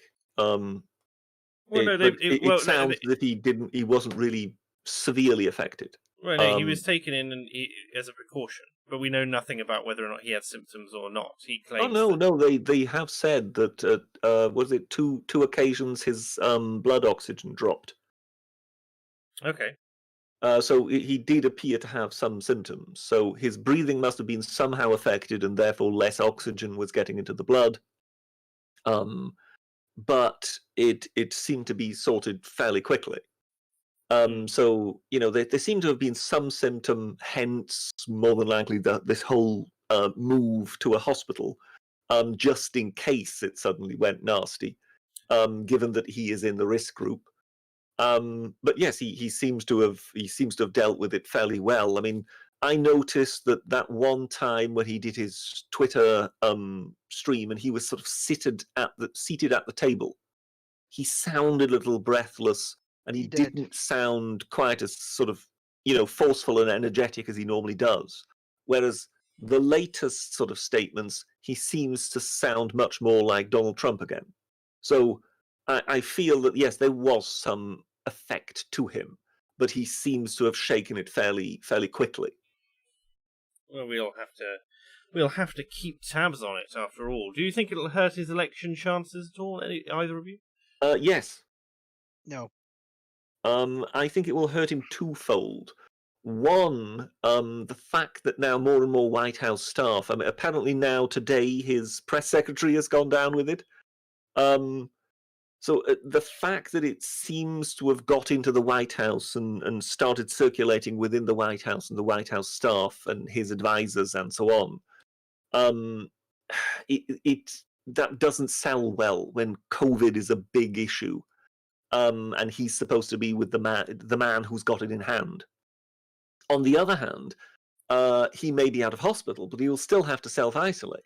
So this is a man who pretty much a month before an election has to be out of it for 2 weeks.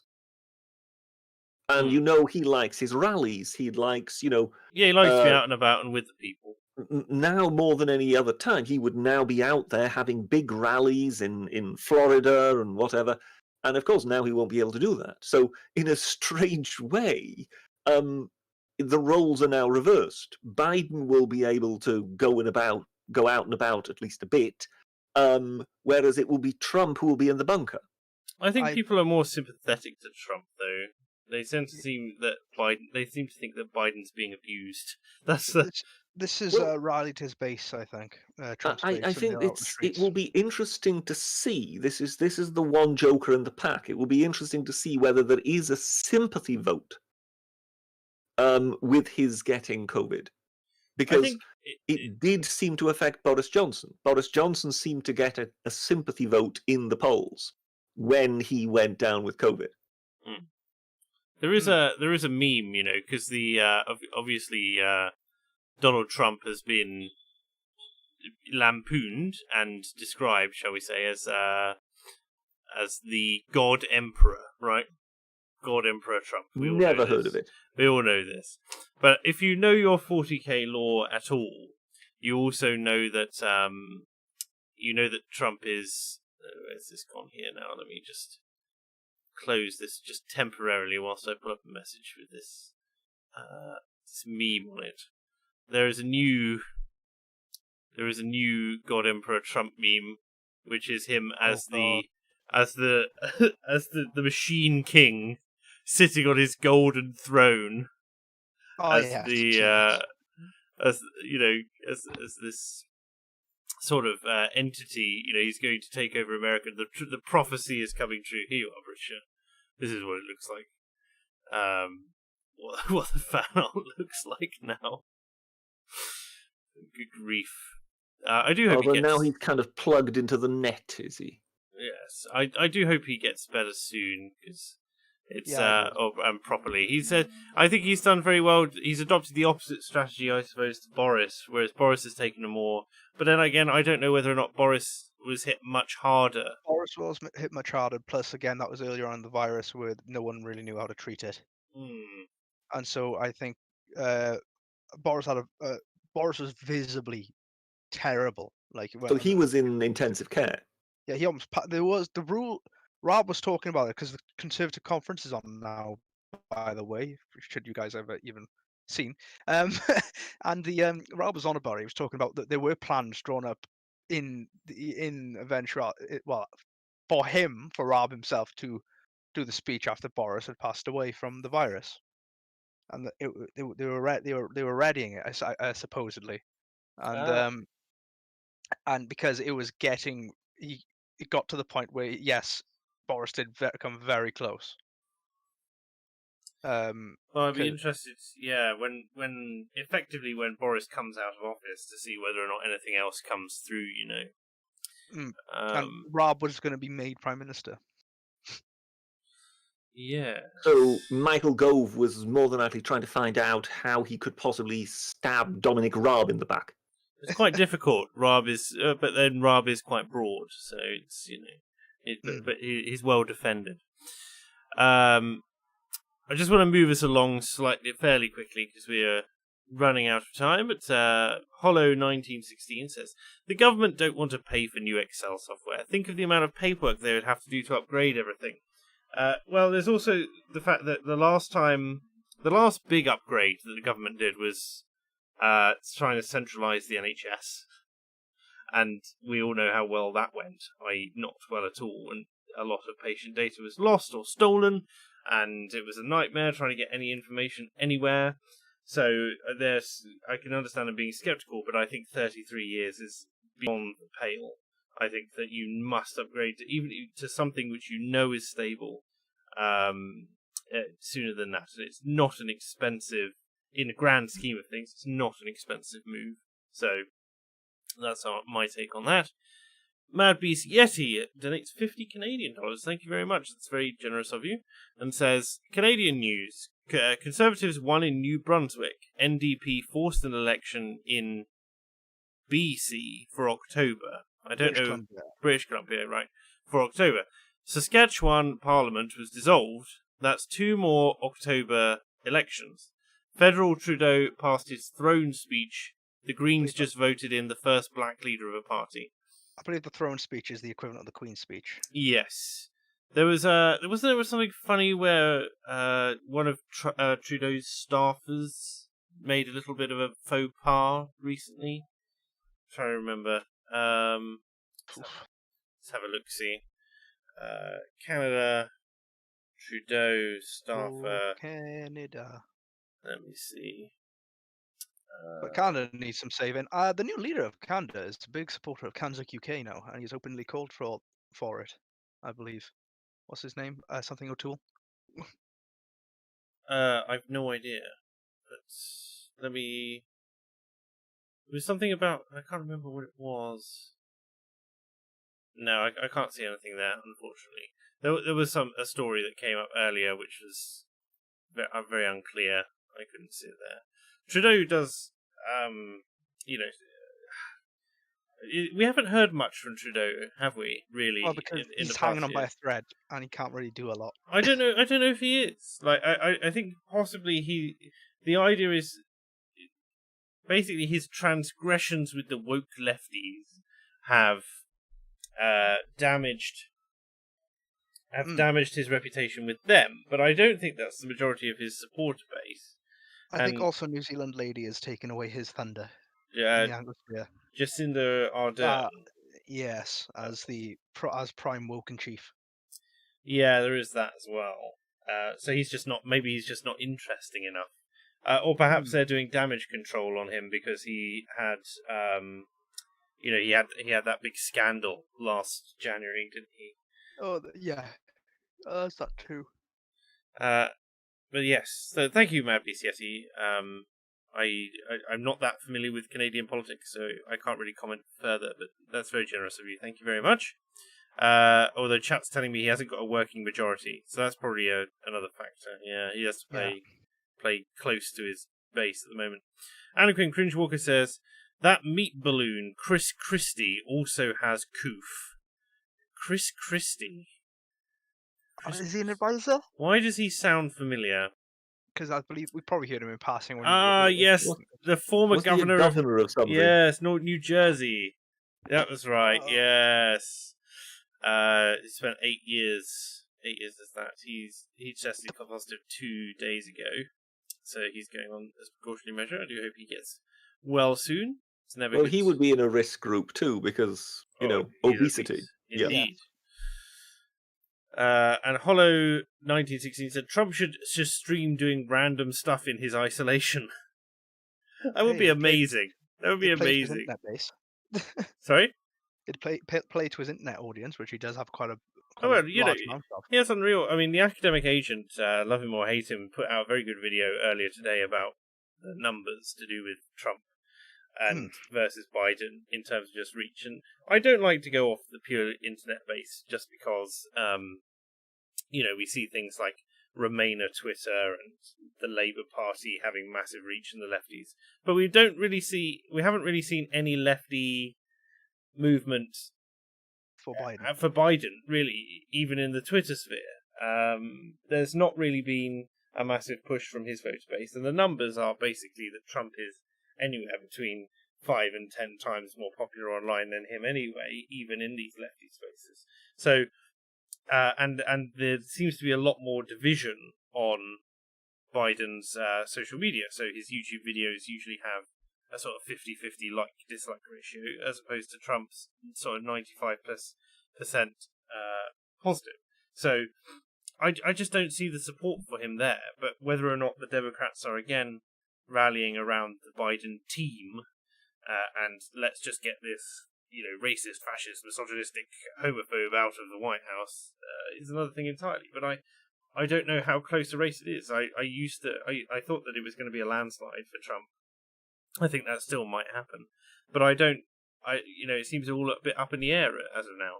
I think we're going to just be like, what'll happen is basically it'll be the same as 2016. He'll come out the same as 2016, I reckon. I don't think there's going to be any great changes in the actual makeup of American politics. No, I mean, we don't, as we all know, we can't trust any of the polls. I mean, the poll which came out recently, which claimed that Biden had risen to a 14-point lead, had a disparity between the Republicans and the Democrats of an additional 8% or 7% on the last poll that they did. So him going up at an additional 7 or 8 points is hardly surprising given the demography of the polling data. But aside from the polls, like, I can't see anyone who's really rooting for Biden. Like, I just don't see it. I stick to the sticks kind of mark. If he's over 45, he's likely to keep stay president. If he remains over 45 in approval. I do see one particular contradiction. And that is, well, I can't really see anyone rooting for Biden, but the explanation for the disparity in the polls is, oh well, you see the shy conservatives. That's also a reason. Yeah, that's also a possibility. Well, yes, but do you see how those two contradict each other? What? Say again.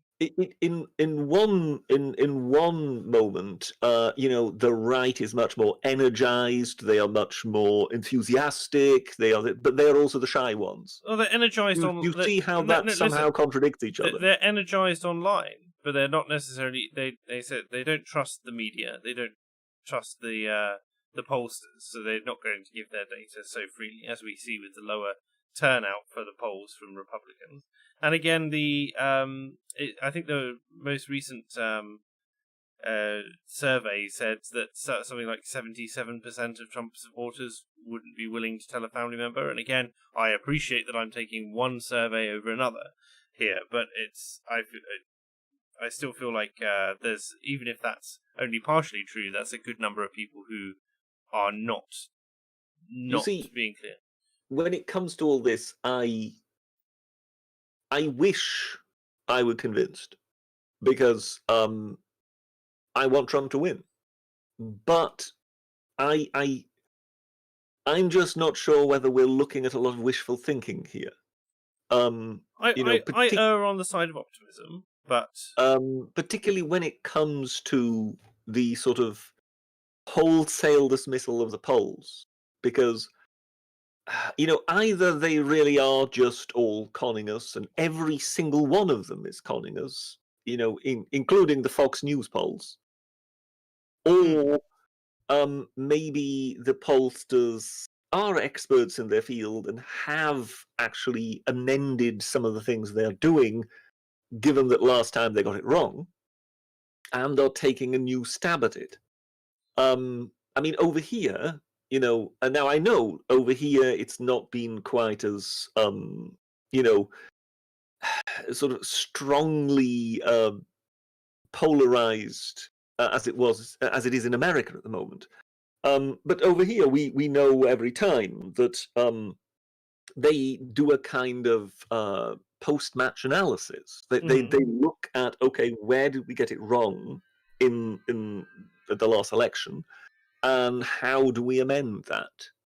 And therefore, the pollsters, or psephologists, as they like to call themselves, always try to kind of up their game based on what they got wrong the last time round. So I'm just somewhat skeptical that all the pollsters just basically all sat back after the last time round. They all got it wrong, and are now just going, oh, we'll just do the same thing as always. Well, I don't know, Richard. That's the point. Again, when I say it's all up in the air, for me, it's like I don't know who to trust on this, because. Oh no, I think. And again, you have in a similar boat. Yes, and you have to again, irrespective of what pollsters are saying about their methodology, if you look at the methodology themselves. So, for instance, if you look at the most recent poll talking about this massive lead, you look at the disparity between the voters, between the voting groups, and you can clearly see a little bit of malpractice there. And so you go, well, this particular poll can be discounted, or at least taken with more than a grain of salt. But that doesn't mean necessarily that all polls are false. It just means that it's a lot of extra work at the moment to try and pass which polls are plausible, if that makes sense. No, that makes perfect sense. I fully understand what you mean. In a way, we're all now suddenly expected to be psephologists and know what on earth they're talking about and where they're coming from. 3 years ago, which of course none of us do, which is why precisely we all just shrug and just go, we have no idea. Well, 3 years ago, I wouldn't have known how to pass a lot of it, but now I can. But it's like I appreciate that most people can't do that. Few people have weighed in. Anakin Cringewalker says the problem is how numbers are purchased for phone polling.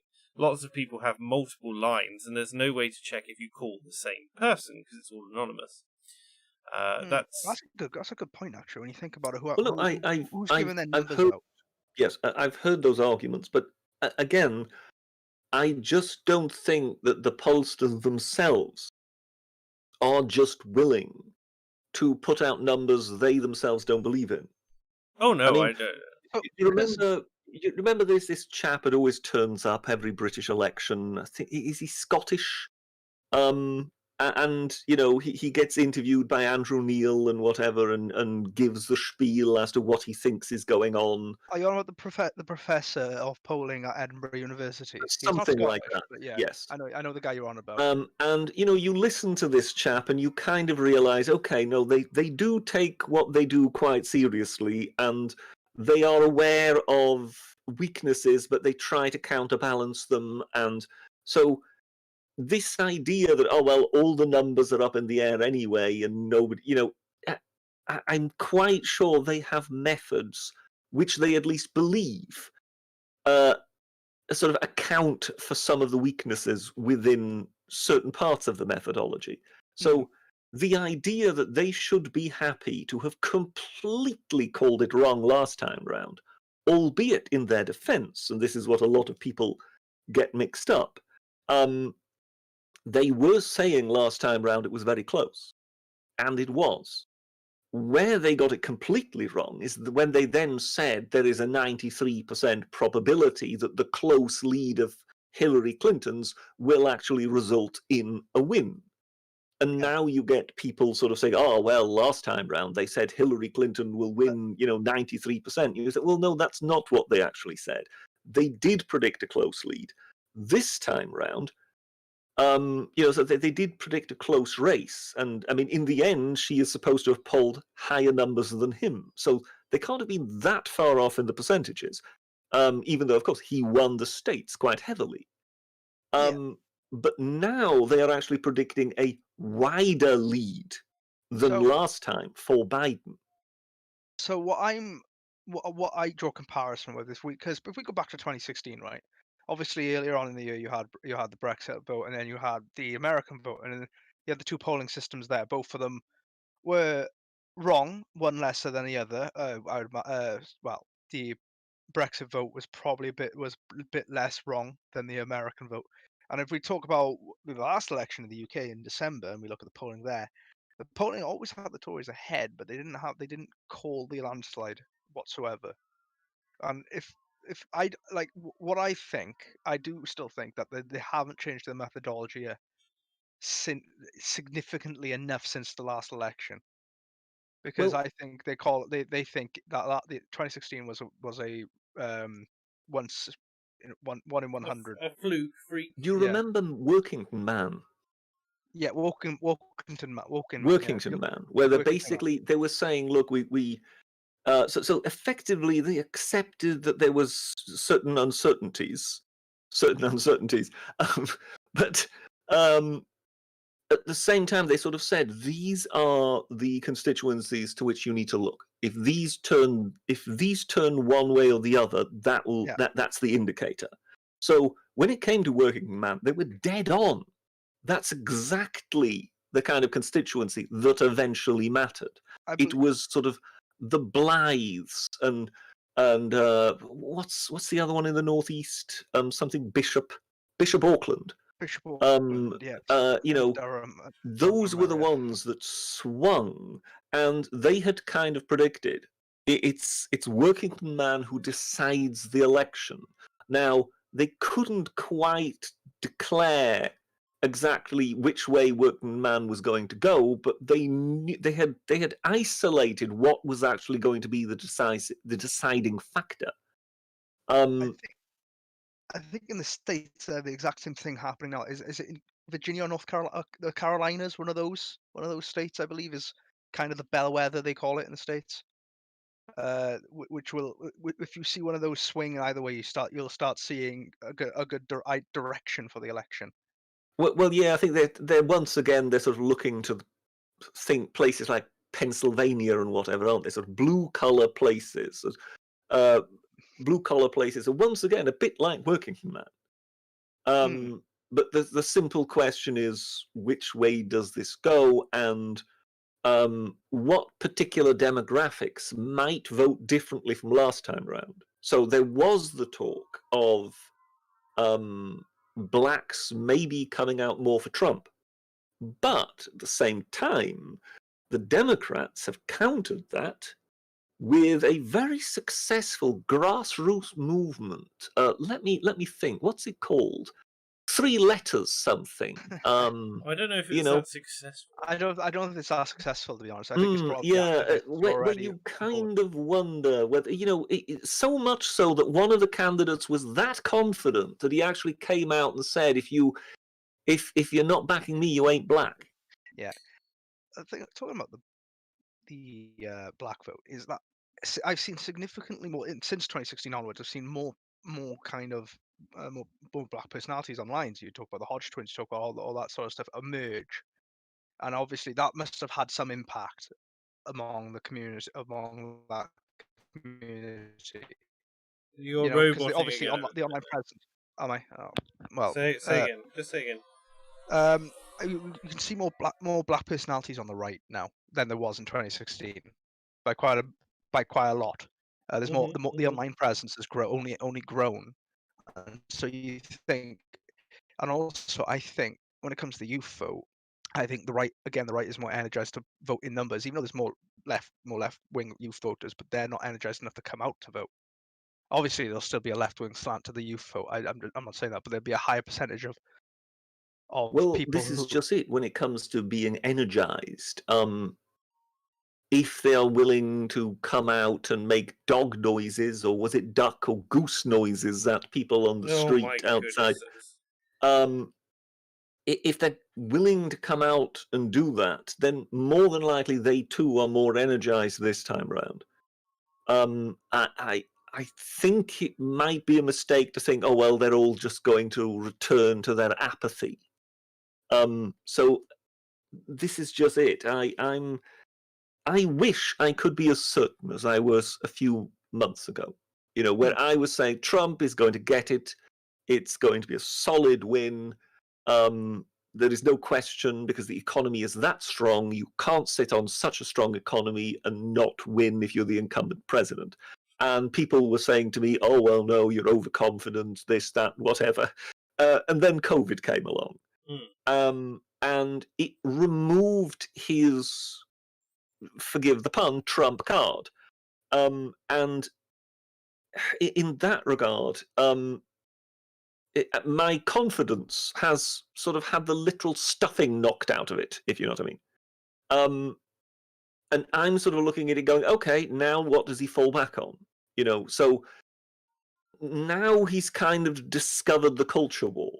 And yes, it's going down well with his base and whatever, but it wasn't really something he was right on top of when he didn't need it. And therefore I'm not sure how strongly it will wash with the people who are not MAGA hat wearers, but they're not hardened Democrats, but they're not MAGA hat wearing Republicans who listen to country music all day, and forgive the stereotype, but you know what I mean. And it's those folk that kind of worry me.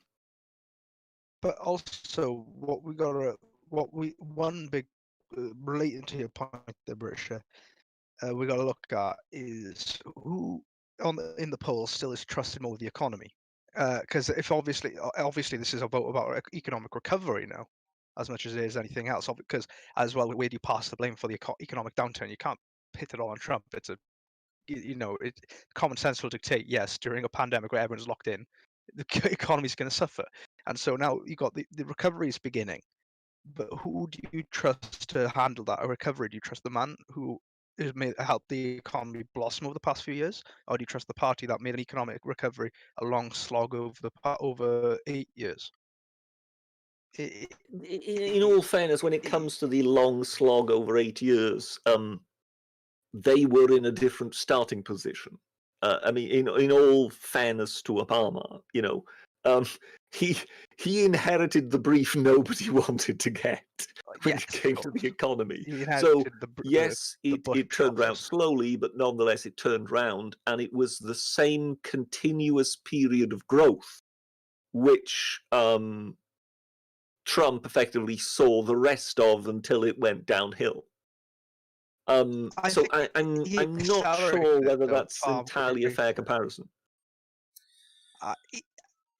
Judging on the amount of growth is what you got to really go with, because obviously it spiked under Trump far more than it did under Obama. Obviously it was slow and steady under Obama. As I say, if you think of it like a long jumper. Okay, you can take the jump, but somebody needs to take the run up first. If you try doing that from a standing start, you won't go to jump very far. So, given the calamitous situation Obama inherited, one needs to give him some credit. Yeah, well, and not just say, it was a terrible slog and it wasn't going anywhere. I mean, he first needed to save the whole economy. Yeah, that's true. But obviously, I don't think Bush carry on. No, sorry. Gentlemen, we are unfortunately towards the end of our stream now. So I'm going to... As we're coming to an end, can I ask a simple question? Yes. Whatever happened to Owain? I mean, we've got this Dalek now, but where did Owain go? Unfortunately, he's been taken over by the hive mind, so the consciousness... Apparently, yeah, the Borg have moved in. The consciousness has happened. So, no, it's not your fault, Owain, so it's tis what tis. Hello 1916 says, I want a comfy Trump Crusader Kings 2 stream now. So thank you for that. Referencing obviously Trump just sending us random parts of his day. He's going to become a vlogger, clearly, and a gamer. Yes, well, when you said that, I was also thinking, Trump playing computer games online would in a way be the sort of ultimate evolution of his sitting at home in lockdown. I think everybody sort of wants to see Trump play Doom online or something like that. Yes. So, I'm showing my age, I know, but I know. can't think of too many shoot-'em-ups. There are other Doom games, for sure. Any Doom games? Mad BCT says, might be late, but Trump being sick has given him a bump in polling. So that's another thing. The sympathy vote may well be a real entity. And Anakin Cringewalker says, which way, Workington man? Thank you, Anakin Cringewalker. But with that, it is time to end. I'd like to thank both my guests, the Britisher and Owain, for joining me this evening. This fine Monday. Subscribe to the Foundation's podcast. It was an honour and a privilege, as per usual. Thank you so much to the chat for turning up and hopefully enjoying the show. Please continue to support this show as you do in all the little ways that you do. And thank you to all our donors for today. I hope that you have a fantastic week, and we'll see you next time. Take care. Nasta. Toodle pip.